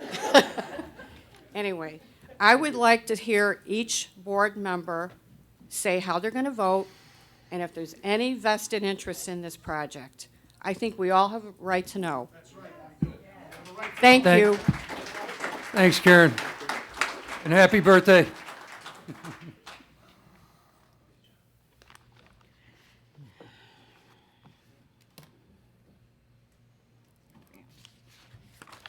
Well, my name's Mark Hughes. I'm a 22-year resident of Lamont. I have 5 children. And I'm not going to add too much of what's already been said, but I think about there was a lot of pressure. What I'm hearing from the board and you, Mayor John, is it's a tax revenue issue that you guys, you do have a lot of pressure. I totally understand it, and I think everyone here understands that, but it's about our children. It's really about our kids, and it's about doing what's right. We have to figure something else about tax revenue. We have to figure out another way, because it's not, you know, there's a term called penny wise and pound foolish. I think that's what's going to end up happening. If you bring in these dispensaries, you might generate revenue, but maybe you won't. But the property value is going down, additional business is not coming in. So I think you have to look at the whole big picture. And I really do not believe that this issue of bringing in some additional tax revenue because of this pot is the answer. It's really not. And so I just respectfully ask each of you to really consider this, and we hope that you vote to opt out. Thank you for your time. Appreciate it. Thanks, Mark.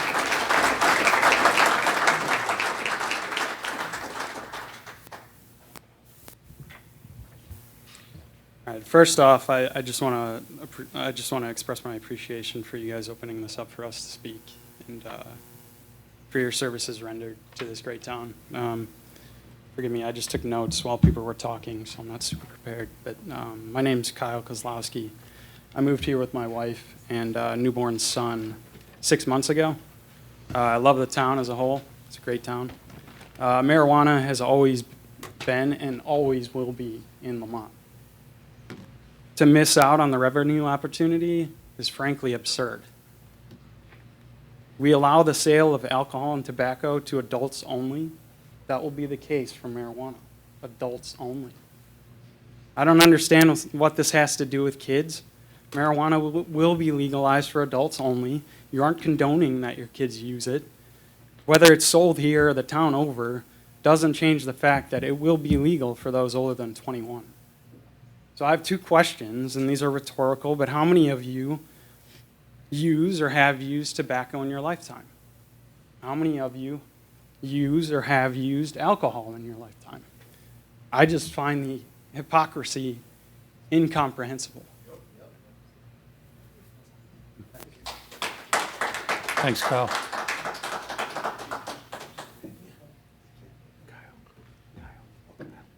Okay, next up. That's it? Come on. Anyone else out there? It's not. All right, again. All right. Again. Oh, we got one more. Come on. Hey. My name's Tim Daniel. Lived in this town for 20 years. I'll keep this short. I agree with what the gentleman before me said, and I think we would be absolutely foolish to let this revenue go. This is coming whether or not we opt in or opt out. It's just whether or not we get anything from it. So let's take it while we can. Thank you. Great, thanks, Tim.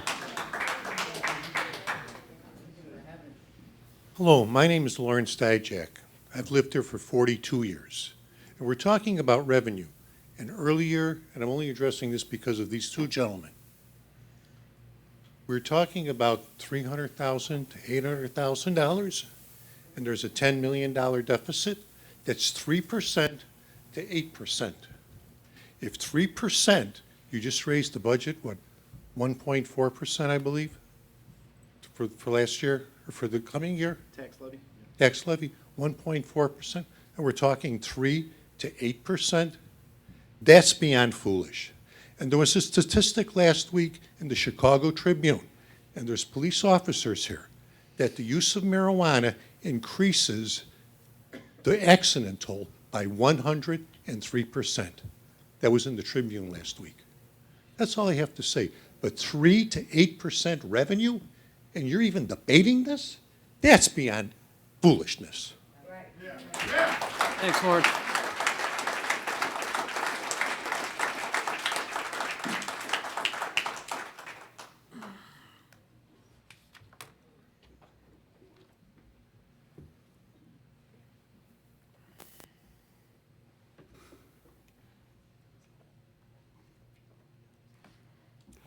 Hi.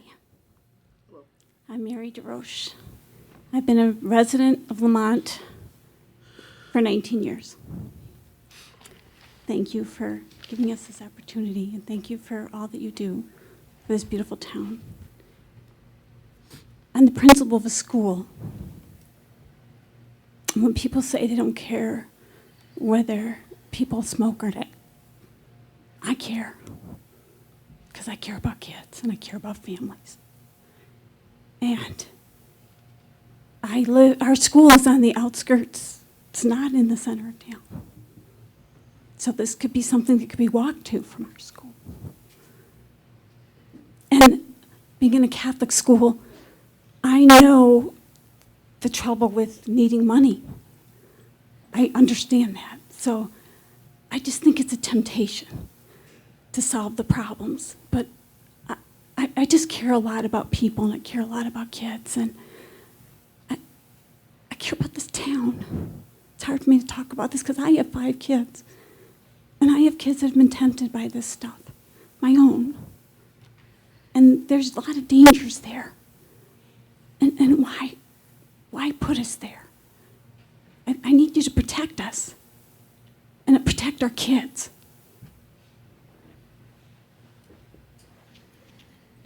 I can't tell you, people know here what we have suffered with my own son who's had some difficulties. And it does affect the brain. So please, as a mother, as someone who cares about this town and trying to help the people and the kids of this town, please, don't do it. Just don't do it. Because I don't want to go into hospitals to visiting our citizens that have been impacted by some terrible misuse that could have been avoided because we send a mixed message. By allowing it to come in, we say, well, it's okay. It's okay to wreck your brain. Really? Aren't we here to help people to become their best they're supposed to be? We need to protect us. Please, send that right message. We have a higher standard here in this town. And we're going to help you achieve all that you can achieve. There's better ways. I know we can do it, especially all these people really care. And really putting our heads together and communicating and working together, we can solve these problems. And we're here to help you do your job. And we're praying for you. So thank you. Thank you, Mary.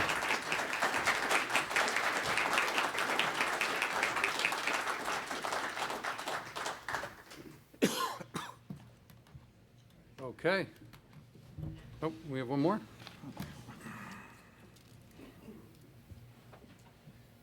Good evening, I'm Mike Wilson. I'm Sean's husband and Darren and Gina's brother-in-law. And we're new to Lamont. As Sean said, we're building a house on Logan Street, but we started our courtship by spending our weekends in Lamont, going back to 2003. So we've been coming here a long, long time and absolutely love the village. Now, I'm a business guy. Darren's a business guy. You know, I just want to maybe give you a little bit different perspective. I mean, number one, I haven't heard one real rock-solid business reason to do this. I mean, I've heard the term tax revenue, and maybe it'll be 300,000 or 800,000, then somebody said 50,000 or just, you know, could be zero. But I'll tell you this, Sean and I did a trip down the Oregon coast a couple summers ago. And these dispensaries are all over the Oregon coast. And guess what? There's not a soul to be found in any of these dispensaries.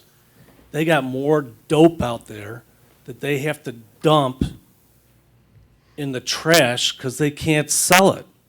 So I want to see the business case first before you guys vote on putting any of these dispensaries into this town, because frankly, I don't believe it, and I sure haven't heard it tonight. The other point I'd make is that the only people I want to listen to as far as the effects of marijuana are the medical professionals that came up and shared their experience of 30 and 40 years, the superintendent that came up and the principal that came up and shared their experience of how this impacts kids. But the biggest point I want to make is totally unprepared for this meeting. My sister-in-law told us about it a couple days ago. We freaked out and said, oh my God, we got to be there. But I was handed this when I walked in, and I said, what the hell does opt-out mean? If we've got the ability to opt out, I mean, this is done. Opt out. Opt out. We can do this 5 years from now. Let every other community be the guinea pig. Let's see what the hell happens to them. Thank you. Thanks, Mike.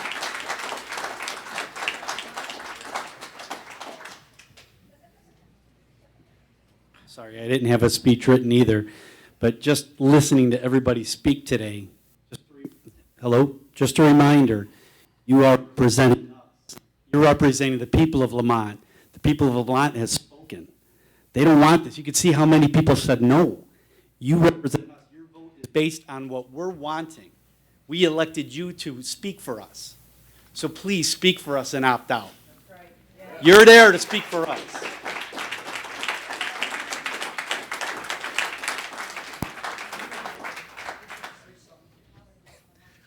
Hi, my name is Kevin Carl, resident of Lamont for about 15 years, built 3 homes. I have 2 teenagers and 1 fifth grader, but I think this really is more for the board. You know, I think when we're talking about legalizing, you know, marijuana for Lamont, you're normalizing drug use. You know, I think you're also looking at, you know, like, if you've never found drugs in your kid's room, get ready, you will, or your grandkids or whoever. It's a real problem. So I think that when we're looking towards making this a real case for Lamont, think about that, because it's going to happen, okay? If you haven't had to pay off a drug dealer, or you haven't had to you know, call a school, it's real. It's going to happen. I'm sure, you know, officer here hears this stuff all the time. It's bad enough in Lamont. Let's not make it worse. Opt out. Thanks, Kevin.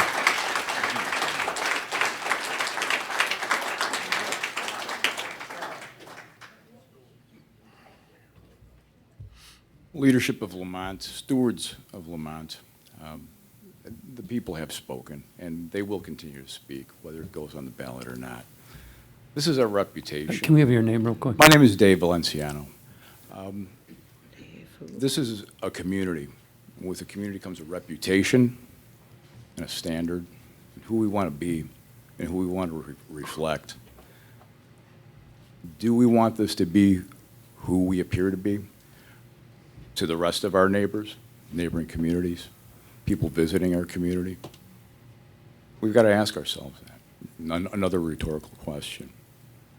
I mean, ponder this. Ponder this as you look at the return on investment through tax revenue, even under the most optimal conditions. This is who we are. This is going to be part of us, or is this not going to be part of us?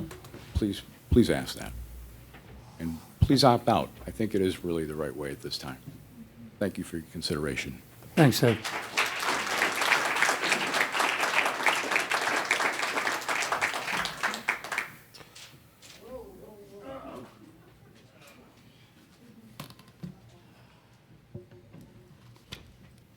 Hi, my name is Brian Bernard. I'm a resident here for about the last 6 years. Oh, sorry. I've been a resident here about 6 years. You know, how many of you have had to have the conversation with your kids about drugs, about why they're good or bad, or I'm assuming you have the conversation that, hey, drugs aren't good. By us supporting marijuana in this town, we are hurting every family that's trying to have that conversation with their kids. I mean, every one of them. You know, my own personal history, when I was like 12, my best friend's next door neighbor was a delinquent, gave us pot. On a young 12-year-old's brain, we loved it. Matter of fact, all the kids couldn't get enough of it. And you know how kids, right, like, you know, do you ever go to a liquor store to try to get beer from, pay someone $10 to get you a six-pack. Well, I mean, we did that when we were kids. What do you think they're going to be doing here in this town? If you increase the accessibility in our small town, the younger kids will have more access to it. I prefer if it was Indiana that had this legal and not Illinois, but we're stuck with Illinois. But most of the smart suburbs, Naperville, Hinsdale, and them, they've put a nice buffer around their children. And that's what we want here. We want that buffer. We don't want kids that are super susceptible to all of that. Just don't make it easy. Don't make it hard on the parents. Don't make it easy for the kids to go the wrong way.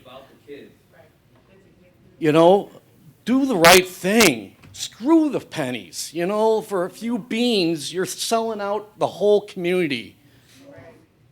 That's all I got. Thanks.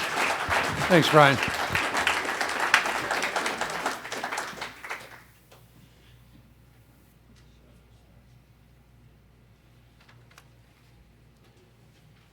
Okay. Anyone else? Oh, yeah. Go ahead. I'm sorry, I shouldn't be speaking, but I have a lot of grandsons, but one is in Colorado, and you all know about Colorado. He works for insurance in Colorado, so I won't, repeat that. But I have another grandson going to Lamont High School, and so this talk about marijuana, I asked him, is it, do you feel it in the school or with your friends? And he said that, that not many of his friends are really doing that much marijuana. They're all vaping. So how can you be sure that this would be so successful? Because vaping is the last thing. Thank you. Thank you. Okay. That was my twin before. There's two ugly guys in the world. One quick thing. Could I ask you if it turns out that the moratorium is not a legal option, will you agree to have an emergency meeting or a special meeting coinciding with the COW meeting on December 16th? We'll address that. We'll Okay. address that, yeah. Okay, Yeah. thank you very Hang in much. there, Sorry. hang in there. We're gonna, once we're done with the audience, we'll give you our options, okay? Hi, Mayor. I spoke, but I only used 2 minutes and 40 seconds, so. Bottom line business, and you can ask any of the guys that are opt-in, they are not gonna pay double the price on top of a 35% tax levy when they're gonna continue to buy where they buy from now. You're not gonna see the revenue. The black market will explode, and they're gonna make more money below the radar. They're not gonna pay double, and they're not gonna pay a 35% tax levy. You're not gonna see the funding. Thanks. Okay, I think, have we heard from everyone? At least we've heard. All right, well, again, want to thank everyone for coming out. We hear you loud and clear. We'll talk more as we approach this next section. Again, what we're trying to do is get as much information as possible, okay? And we'll address the whole language about moratorium versus opting out. I think we got some solutions to that. But we're now going to officially close the audience section, and then we're going to open up. We're going to talk about the items that we're going to vote on, and we will try and address those issues at that time, okay? So hang in there with us, all right? So with that being said, audience participation is over. Next up on the agenda, or on the agenda is our clerk's report. Again, Charlene will take us through the various items we're going to vote on. We will get a motion on those. If a motion approves, we'll go ahead and talk about those, okay? So hang in there with us. Go ahead. The first item this evening, if passed, would be O-102-19. And this is creating a temporary moratorium on the processing and consideration of any applications or requests to locate a cannabis business in the village of Lamont. Okay. I need a motion to discuss this issue, okay? This is a motion to discuss. We call it approve, but it's not approving, just so that everyone understands. All right, so we need a motion, then we're going to talk about it. This is not a vote, okay? Need a motion, please. So moved. Say, we got a motion by trustee Maher, Second. seconded by trustee Kittredge. With that being said, George, you want to take the lead on this to discuss this? Yeah, thank you, Mr. Mayor, and we can kind of talk out loud some options. I don't want to put Mike in a bad spot. Mike's our fill-in attorney. He does a great job. Mike Stillman, who is our regular attorney, who works with staff and the mayor and I on a day-to-day basis. He had a sudden death in the family, and he is attending the memorial tonight for one of his good friends. So he could not make it here tonight, but he was able to pull him aside away from dinner, and we were able to talk for a couple of minutes. So a couple options, and maybe you can follow up, Mike. I know in putting the packet together and the agenda together, the intent of the board obviously was to get more data at the March referendum from the community and the overall sentiment, how they feel about the issue. They've been getting a lot of emails, calls, and we had 3 workshops. This is now the 4th workshop. So a lot of input, but they wanted to put it to referendum. Along with the referendum questions, the intent of the board was to not allow any marijuana businesses during this period of getting more information. And I know a couple other communities, you mentioned Naperville, how they've handled it, but there's others, Glen Ellen, Rosemont, where they have done the moratorium. And we have some options. I know in the ordinance, there's pretty clear language in here on the village during this period shall not accept any applications or requests seeking to locate any cannabis business within the village, shall not undertake any review or consideration of any application. So really, it's the intent from the board, your elected representatives, to tell you, here's what we intend to do. But there could be some confusion still between the law and, the state, as chief will probably attest to, put this law together in 3 days, and there's a lot to it. It was pretty groundbreaking legislation when you think about it. No other state approved recreational marijuana at a legislative level only. Other states have done statewide referendums. We did not have a statewide referendum. There was an advisory county referendum, but this was truly groundbreaking from a state level, and it was really put in our lap, several months ago. And they threw it to everybody, and all these towns are going through it right now. So this is not unusual, although we usually don't have as many people in the room. Certainly not unusual for this topic. It's happening everywhere. So that was the intent in talking to the mayor and a couple other trustees on how can we give the comfort level to the community. There's nothing against. I mean, we don't have to call a special meeting. I know it's December, it's the holidays.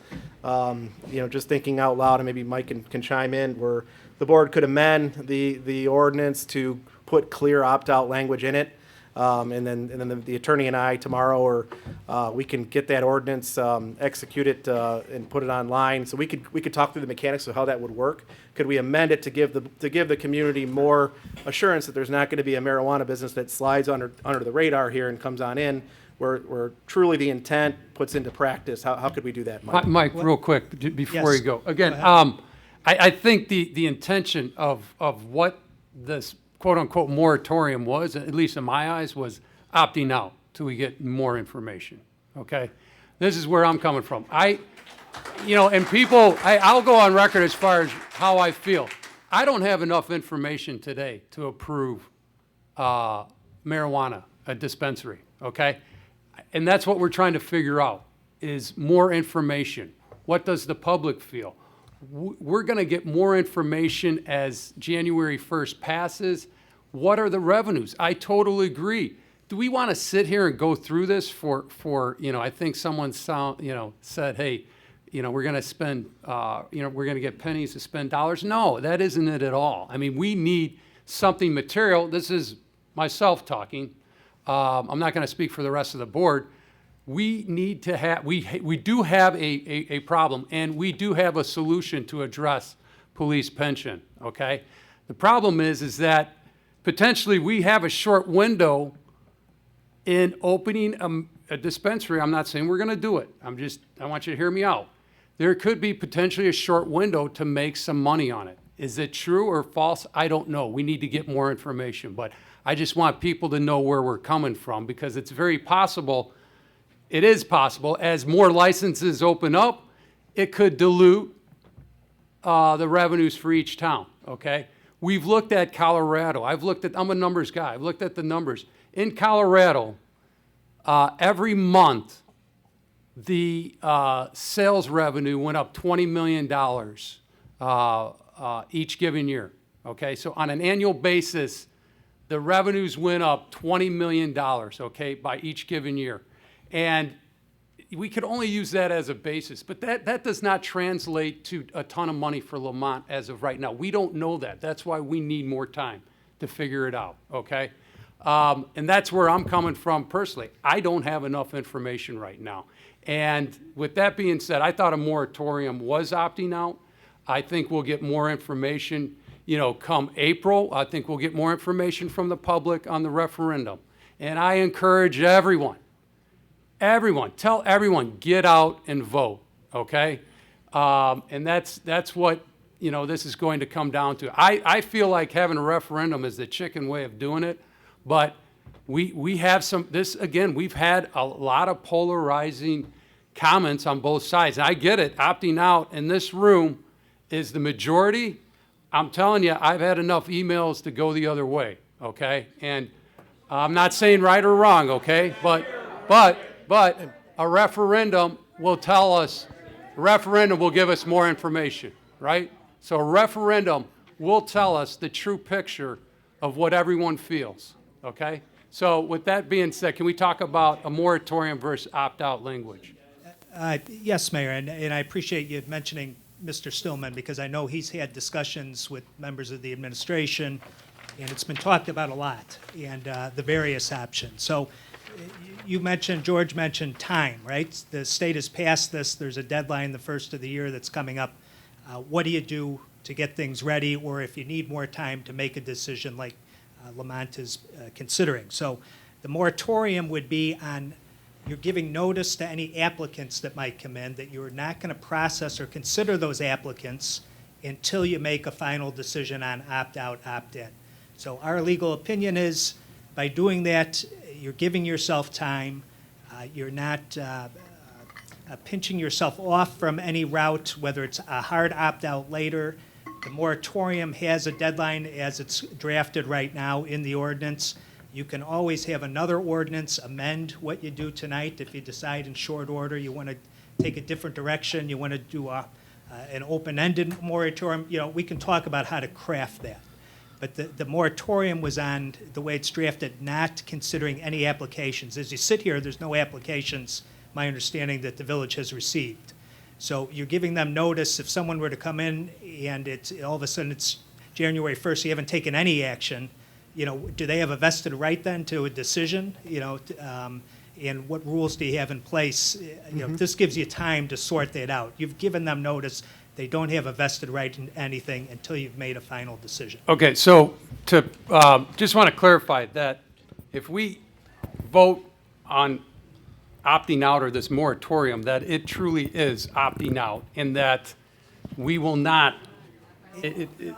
I appreciate that there's opinions that people would like a hard and definite, this is it, but it is an opt-out until you've lifted the moratorium or it's. Got it. Or it's. Yeah, I think people are concerned legally that it's not the equivalent of an opt-out. This is Glen, and just because someone else is doing it doesn't make it right, but Glen Ellen is doing it, Rosemont is doing it.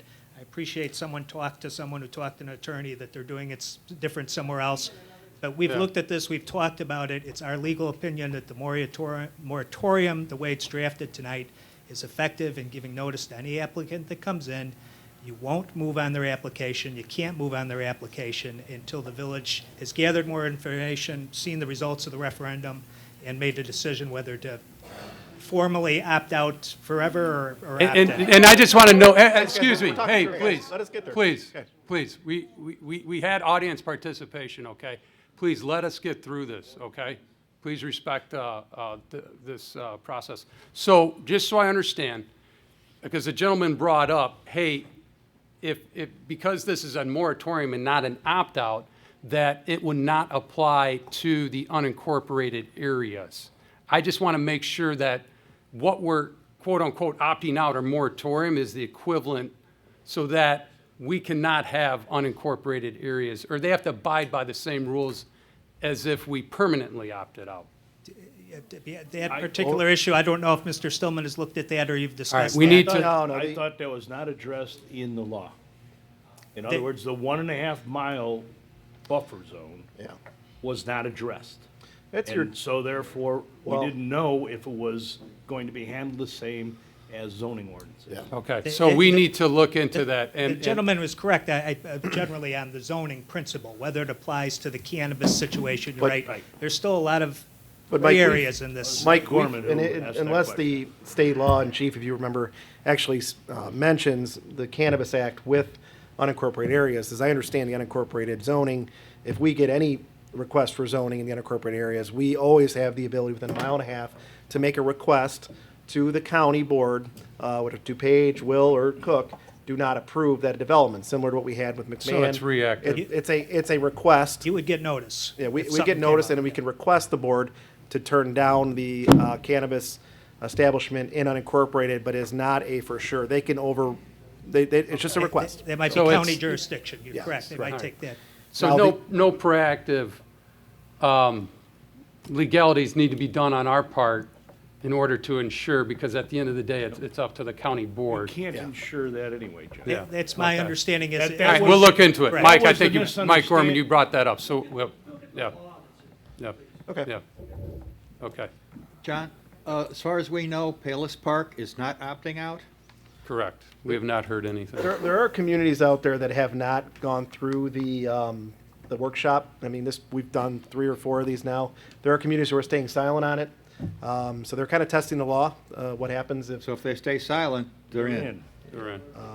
Including, Also Willow Springs. Willow Springs. Which some people might not know has annexed some property in Lamont Township. And they may be opting in, or not So doing anything. And I think to the mayor's point, I mean, having the extra time to look at it, evaluate the different, the unincorporated, these are all part of the decision, right? I think reasonable people can disagree on the same issue. You see one side of it or the other, and I think we need more time, and I think that was the intent tonight. Now, could we, to give, extra comfort level, and I'm not a lawyer, but a terrible way to start a sentence, right? Could It's the a good board way. amend the resolution tonight or the ordinance tonight, just to add the term opt-out? And would that matter? Would that give comfort level, or again, I'll leave it to you, Mike, or does that not matter? Yeah. Yeah, sorry. Yep. I want to ask a different question. Again, I think it's the same gentleman, Mr. Gorman brought this up, so I want to ask his question. His question was that in Naperville, they've opted out now, not moratorium, opted out. With hang on, I haven't clarified his question yet. His question was, with the understanding that they might be able to get back in. Is it now forever, or could you come back in? I'm asking this question because it needs to be clarified. My understanding is they can opt back in. Yes, there's nothing that precludes. At any time. Taking another vote. So correct. it's not a once And you're opting out, you're always out situation. Yeah, you can always go back in and out. You can opt back in. So I have a question for you. So Naperville opted out. Naperville also has medical marijuana dispensaries. Correct. And the medical dispensary license also comes with a recreational license. So if Naperville votes yes, they still have a recreational dispensary license, right? If they vote yes, if they opt back in, Well, right now they're opting out on a referendum, right? And they're going to referendum. So if the referendum comes back yes, and they opt back in, they still have a valid recreational license, right? I don't know the circumstances, but that sounds accurate Right. to me from what you're explaining. So there's a difference between Naperville and what we're doing. Naperville can vote opt-out because they've already got a license. Oh, I understand what you're saying, and that was my point earlier, as you sit here, you don't have an application Right. pending. And so today, no one could come in after the board takes action, and I'm presuming if you were to grant this, now you've gotten a public notice that, you have no zoning interest, you have no vested interest in a Right. decision on an application just because it's been submitted. And I'm- Put a moratorium on any consideration. I'm pointing that out because there's a huge difference between what's happening in Naperville and what's happening in Lamont. I That's correct, appreciate what Dave. you're saying. I That's a think good that's point. accurate. Because opting out does not close the recreational Well, there- facility. I mean, the medical facility Yes. have, who also has a recreational license because it's given to all medicals. That's right, and when the referendum comes in, they can open up They that can open up dispensary. that other license. So there's a, Please, come on. Please Okay. respect. No, they can't, you'd be right. They couldn't open the recreational, but the medical would always be there. So- What'll happen, potentially what would happen then is the medical, they'd have to decide, is that good enough or would they move? That's what would happen. So, in our instance, what our legal advice is that what we have right now means that someone cannot forcefully come into Lamont and open a dispensary without us saying yes. Is that correct? Correct. While this moratorium is in place, correct. Okay. That's the intent of it, and that's how it's been All set right, up. thank you. Mike, will the medical, pardon me, a recreational dispensary, will they also be dispensing medical marijuana, both recreational and medical? I think they have to have both licenses from the state No. to do that, but I don't know. It's my understanding that there no longer is technically a medical, which will be challenged on that Naperville case. There is only a license. Because if you have a medical, you automatically have recreational. So basically, everyone is recreational now, period. Well, the new law does cover separate What categories, happens so is there's no if you doubt have a about that. medical card, I forget the exact numbers, either 30% or 40%, there's a discount on taxes because it's a medical card. Huge discount. So I think that's something we should get clarified. I mean, this is a learning process for us all. So Yes. I think it's a good point to get clarification on.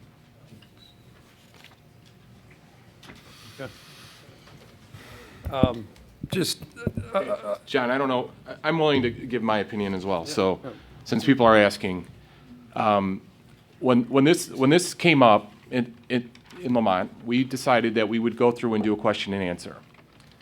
After a couple of cows that we actually talked about it. Our Q&A had 3 people at it. So when we talk about a representative government, that means we go out and we look and we solicit our constituents and have conversations with our constituents. My discussions over the last 3 months in our constituents is showing an overwhelming support for a dispensary in Lamont. That is independent of my decision of using it. That's what they're telling us. Okay? I don't have a lot of people coming back that's saying no. This is a group here that's 40 or 50 people. There's 16,000 people in this town.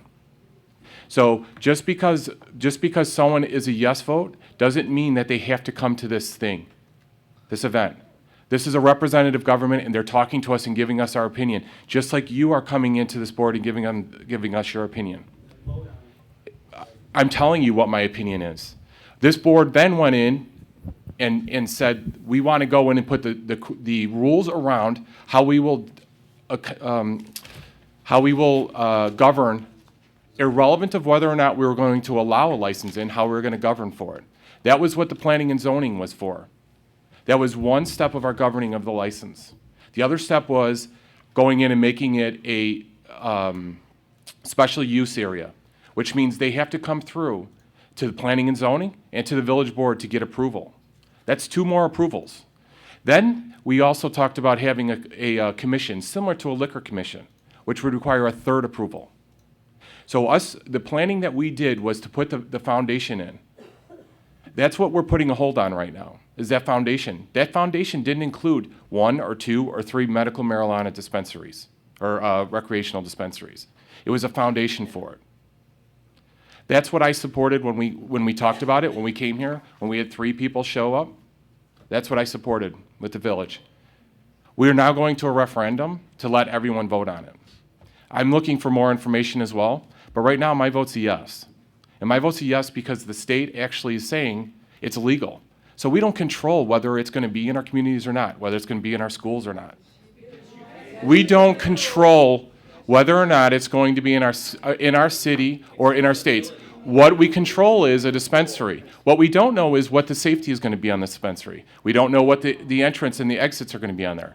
That's why we have 3 more safety valves on this to be able to say no that we put in here when we talked about it.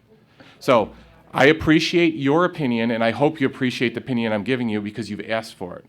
Thank you. Yeah. Hey, guys, please. We're respectful. Everyone gets their chance to talk, okay? Let's just be respectful. We're better than that, all right? Anyone else want to share their thoughts? Well, we did have a referendum in 2018 during the primary, and that's only in Cook County. It was voting whether or not they were in favor of recreational marijuana. It passed in the city 3-1. It passed in the suburbs 2-1. It passed in Lamont Township. I think 56% of the people said yes. But that's only for allowing recreational, not a dispensary, but just in general allowing medical marijuana. So over 4,000 people voted then, and like 56% said yes. Recreational. Oh, yeah, recreational. Yeah. Does anyone else have any other thoughts, comments? Okay, all right, so go ahead, Charlene. Okay, Kittredge, Yes. Kwasniewski? Mayor, I'm sorry, your motion before was to discuss. And I think for the motion, you need another motion to approve or to. Okay, or so to moved. So disapprove we're going to, in a second. do we have to amend the language or no? As long as you want to keep, it's a moratorium that ends April 30th. You can always extend that later. You can change it to a hard opt-out. You can change it to an opt-in by another ordinance later on. But the way it reads now is that it's a moratorium that ends on April 30th. If that's what you're comfortable with for today's purposes, it takes. All right, this was my understanding, is that it's an opt-out until a given That's the effect of it, April yes. 30th. That's the effect So- of it. So the issue would have to be brought back up after the referendum in April. Correct. Okay, so do That's we all need the- to change the language?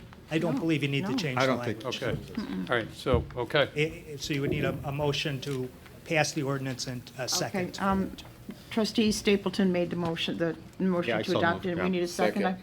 Thank you. Okay. All right, roll call, please. Okay. Kittredge, Yes. Kwasniewski, Yes. Maher, Yes. McClafferty, Yes. Snagowski, Yes. and Stapleton. Yes. Okay, motion is passed. Okay, motion is passed. Next one. Okay, the next one is a resolution, and this is, if passed, it will be Resolution R-101-19. And this is providing for and requiring the submission of an advisory question of public policy concerning the dedication of resources to fund the Village of Lamont's unfunded police pension liability to appear on the ballot of the electors in the Village of Lamont, in the counties of Cook, Will, and DuPage, Illinois, at the March 17th, 2020 general primary election. Okay, need a motion to discuss this, please. So do you want a motion to approve? Motion to approve, Yes. which means to discuss, yes. Okay, I Approve. just want to make sure we Yes. still have to make another one. Yes. I'll make the motion. All right. Second. All right, motion by trustee Maher, seconded by trustee Kwasniewski. George? Yeah, thank you, Mr. Mayor. And I know we talked a lot about this. There's 2 different advisory referendum questions on the proposal we put on the ballot in March. I think when we talk about the revenue, and we need to dig in a little bit more, as the mayor mentioned, on some of these projections. To a certain extent, we don't know how these dispensaries are going to play out, how many are going to be allowed and immediately January 1st, May, how is the revenue going to come in, how it will fall over time. But one thing we talked as a group, that if it's allowed and if it's zoned properly through, as trustee Maher mentioned, the multiple steps of approval, if a dispensary should come into town after the referendum, if this board approves, is where to dedicate revenues. And that's where, again, we talked about the police pension. It's not putting the chief or the police department in a difficult spot. It is our one structural issue that we we lack the tools to solve right now. I mean, we talked about potentially it would have to be a property tax increase. Again, in a small non-home rule community, we don't have the authority to raise taxes without referendum.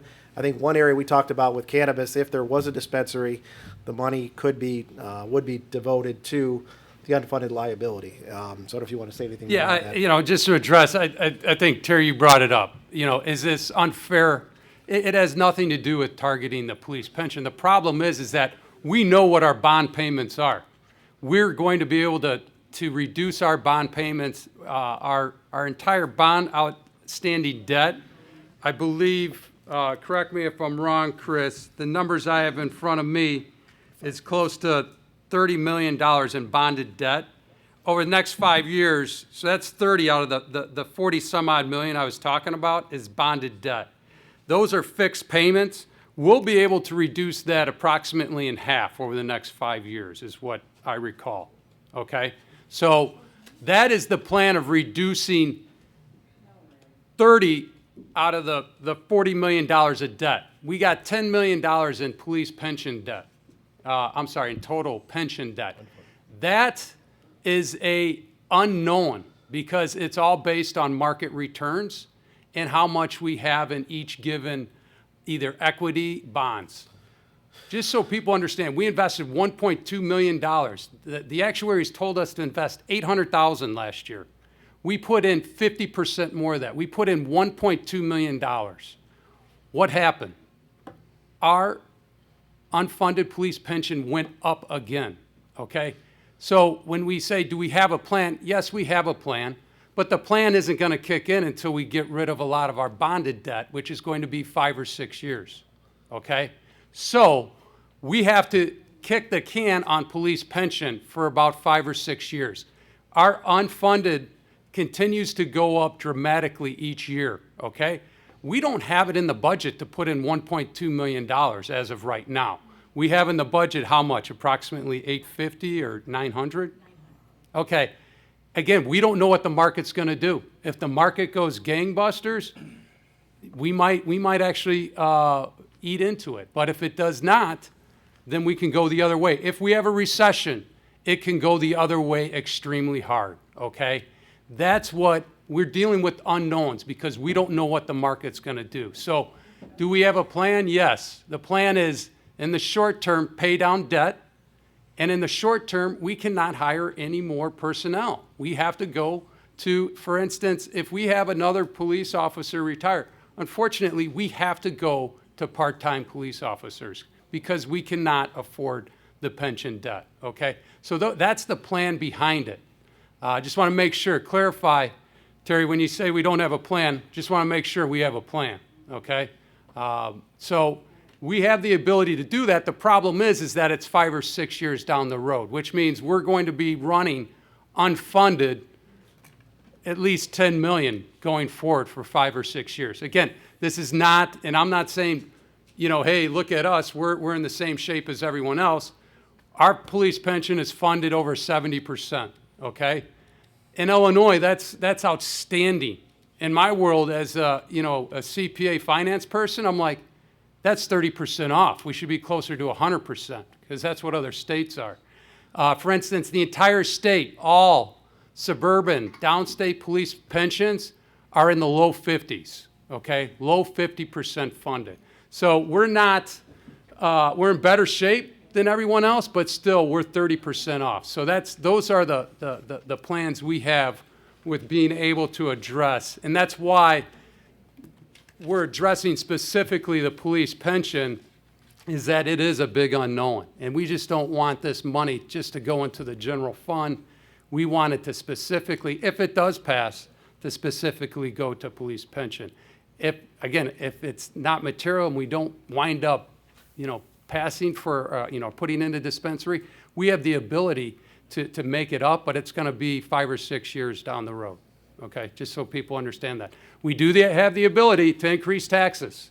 Right now, every real estate taxes, 6 to 7 cents on the dollar only goes towards the village, which means 6, 7 cents of your dollar only supports police protection, public works, planning, zoning, the finance. So that's it. We do have the ability to go out. We could always put we could raise a bond, we could put it on the tax rolls, but we don't want to do that. But if that's what I'm hearing loud and clear, that's an option. But we're assuming no one wants their real estate taxes going up, okay? That's what we're trying to do, is fix this without real estate taxes going up. Again, let's see what happens. We're going to have more information come the middle of March. Let's see where we're at, and we could discuss, other financial options of funding the police at that time. So, any other questions, comments? No. Okay. Sorry, John. The only thing I want to point out is when you talk the debt, you said police pension and others. The others is the IMRF, right? Yes. So it's the rest of the staff that works is in a different fund than the police department. It's, right. Yes. Better funded. Pensions. I just want to make sure. Yes. Because in this case, we're singling out the police. Yeah. Because that's the largest of our debt on the pensions, but it's not the only debt we have on Correct. pensions. Yeah, and to an extent, it's a good point, Trustee Maher. The state of Illinois, to an extent, or maybe the entire, put the villages, the small towns in a bad position over the last several decades of having these individual funds. At each town, there's about 700 individual pension funds in police and fire. So they're not pooling the resources. They're not able to realize the gains when the market is higher. Now, the state has just consolidated funds, so all the funds will be going downstate into separate buckets of money so that we're not bailing out other towns that aren't as funded as we are. But that consolidation will take time to materialize and to create the benefits of having one large fund. That's the reason why IMRF for our other employees has been 90 and above on the funding percentage, and the police pension has been hovering around 70. It's also because the police and fire pensions have the 3% continuous COLA increase every year, no matter what. No matter what the market does, they have a 3% raise, period. That's the problem. Okay. Thanks, Rick. Ready? Okay, roll call, please. Kittredge? Yes. Kwasniewski? Yes. Maher? Yes. McClafferty? Yes. Snagowski? Yes. Stapleton? Yes. Okay, motion approved. The next resolution, if passed, would be R-102-19, and this is providing for and requiring the submission of an advisory question of public policy concerning the allowance of recreational cannabis marijuana dispensary to appear on the ballot of the electors in the village of Lamont in counties of Cook, Will, and DuPage, Illinois, on March 17th, 2020, in the general primary election. Okay, need a motion, please. So moved. Motion by Second. McClafferty. McClafferty, seconded by trustee Maher. This, Is this a non-binding? this, correct, we're going to talk about it now. Okay? Okay, go ahead, George. Yeah, thank you, Mr. Mayor. I'll kick it off. This is the question that we were talking about, the advisory referendum question. The language, and we talked about dispensary or business, and try to be as descriptive as possible. Allow the operation of a recreational cannabis, and also include the word marijuana. Some people who may not know what cannabis is, it is marijuana. So there'll be more information out, but we want to get that in the question, into the question. The issue of dispensary. Talk to legal. Talk to Mike a little bit about using the term business or dispensary. The problem with the Cannabis Act is that there's several types of business. There's a growing facility, a craft growing facility. Really the ones that were, there's a transport component of it. So to be very specific on the feedback we're getting, the input is really about the dispensary. But it does have recreation in the title. That is exactly the term within the law. Correct. So, so that is the question, and anything else, let me know. Yeah, and been asked, okay, why is it advisory versus, what's the official term, binding, right? And I think, I'm not going to talk for the board, I'll talk for myself. What happens if it's one vote either way or the other, right? I think what we want to do is get more information. Again, where I'm coming from personally is I need more information. Both from the public, how does the total town feel about it, okay? What more data will we get? What type of sales are we talking about? What type of issues are these places coming, running into if we have that information available. I mean, that's what we're going to find out come mid-March. At least we will have more time to do that, and we can address, we could come back to this same place in April with, another 3 to 4 months of info. So that's at least where I'm coming from on this. And again, I think binding versus advisory, again, I would hate, for it to come down something super close. I still think it's open to the board to make that determination. I'd like to address that. Not so much about the vote being close. I'm more concerned about the vote being one particular way, and us then finding out between now and then that there are a lot of things wrong with this law. Back to some of the things John talked about, but I'm not worried about whether the vote is close. I'm worried about, let's say the vote was very positive, 4, yet we learn that all the results are wrong. I don't trust half of what the state tells me now, and I've said that here in these meetings. I'm not going to change my opinion that I think they do a very poor job in Springfield. They try to solve their problems on our backs. However, as John said, we don't know that. So I kind of like this wait and see thing without committing one way or the other until we learn, were they right in. I've seen the projections done many times in my business where they do these P3s and they project the amount of income that's going to come back on the public side to fund things. Somebody brought up the point tonight, what's the business side of this? I agree with that 100%, that it's totally unproven. States across the country now have projects that are failing because the private sector money, what they projected in revenue, is not there. So the states are protected, but people are losing money in those events. I don't want to be on that side of the coin. So my point is, if this were to be very pro, just on the question of, do you want a dispensary in town? The answer could be yes. I'm going to vote no if the results are wrong.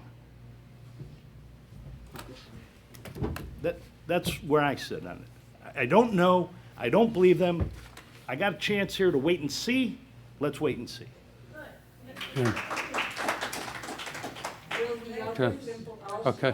Anyone else have any other questions or comments? Okay. All right. Ready? Roll call, please. Kittredge? Yes. Kwasniewski? Yes. Maher? Yes. McClafferty? Yes. Sidagowski? Yes. Stapleton? Yes. Okay, motion approved. That's all I have this evening. Okay, great. No, we already had our audience participation. Thank you. Thank you, though. Appreciate it. Next up, we have our village attorney report. Do we have anything, Mike? Nothing else tonight, Your Honor. Thank you. Our village administrator report. No report today, Mr. Mayor. Okay, board reports, please. Did we vote on both of them? Yeah. Staff reports. Any unfinished or new business? Wait, Chief had one. Chief, Okay, you have one go you want ahead, to mention? Yeah, just real quick, Mr. Mayor. Once again, this is the time of the year that we experience a lot of the crews coming in from the south suburbs doing car burglary thefts. It started about a week ago. We had some come in into the Rolling Meadows area and hit 2 cars. If you follow the police scanners, you can hear it every night all over the Chicago area. They used to go from suburb to suburb. Now it's almost constant all over the place. And Saturday night they were in Lockport and in the unincorporated areas of Lamont. We have a lock it or lose a complaint program.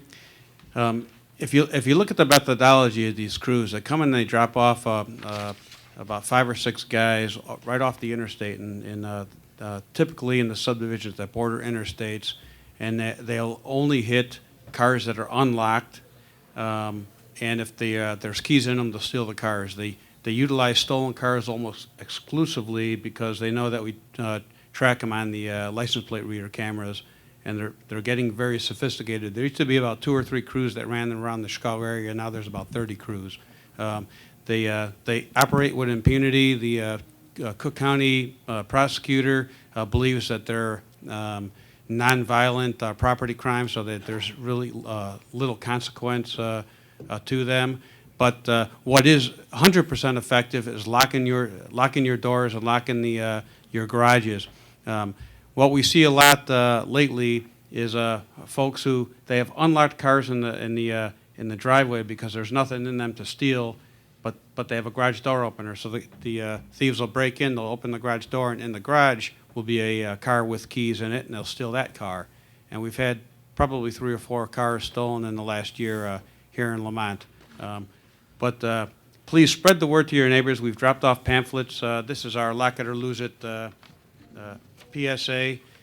Spread the words. We've dropped them off to the HOAs, and we need to get it out, especially during the next month, because a lot of the cars will have Christmas presents and other things in them, and we want to stop them. And then when they target Hardin, they move to other subdivisions. What they typically do is they'll jump around different suburbs on given nights. So they might be in Lamont, let's say Thursday. They might not come back to Lamont till next Wednesday. The next night they're in Darien, then the next night they're in Buffalo Grove, and so they keep the police off toes. They know we have short staffing. We can't sit in every subdivision every night, and so they just move around and beat us to the game. And if we catch them or we get a call and they're in the area, they'll just jump in a car and it'll be a pursuit, because they know our policies don't allow us to pursue folks for nonviolent crime. So it's we're playing catch up. We're doing the best we can to stop them. We have made a couple cases here the last couple of years, and we've stopped them and pushed them to other suburbs. But it's just pushing them out. So please lock your doors. That's the one thing we can do. Thanks, Chief. All right. And again, as far as new unfinished business, I know there's going to be some follow-up questions, and just to respect the process, please send them in. I got about 20 questions that I wrote down in this. Again, please contact us. We'll get those out as soon as we can out on the website. So again, appreciate everyone hanging in there.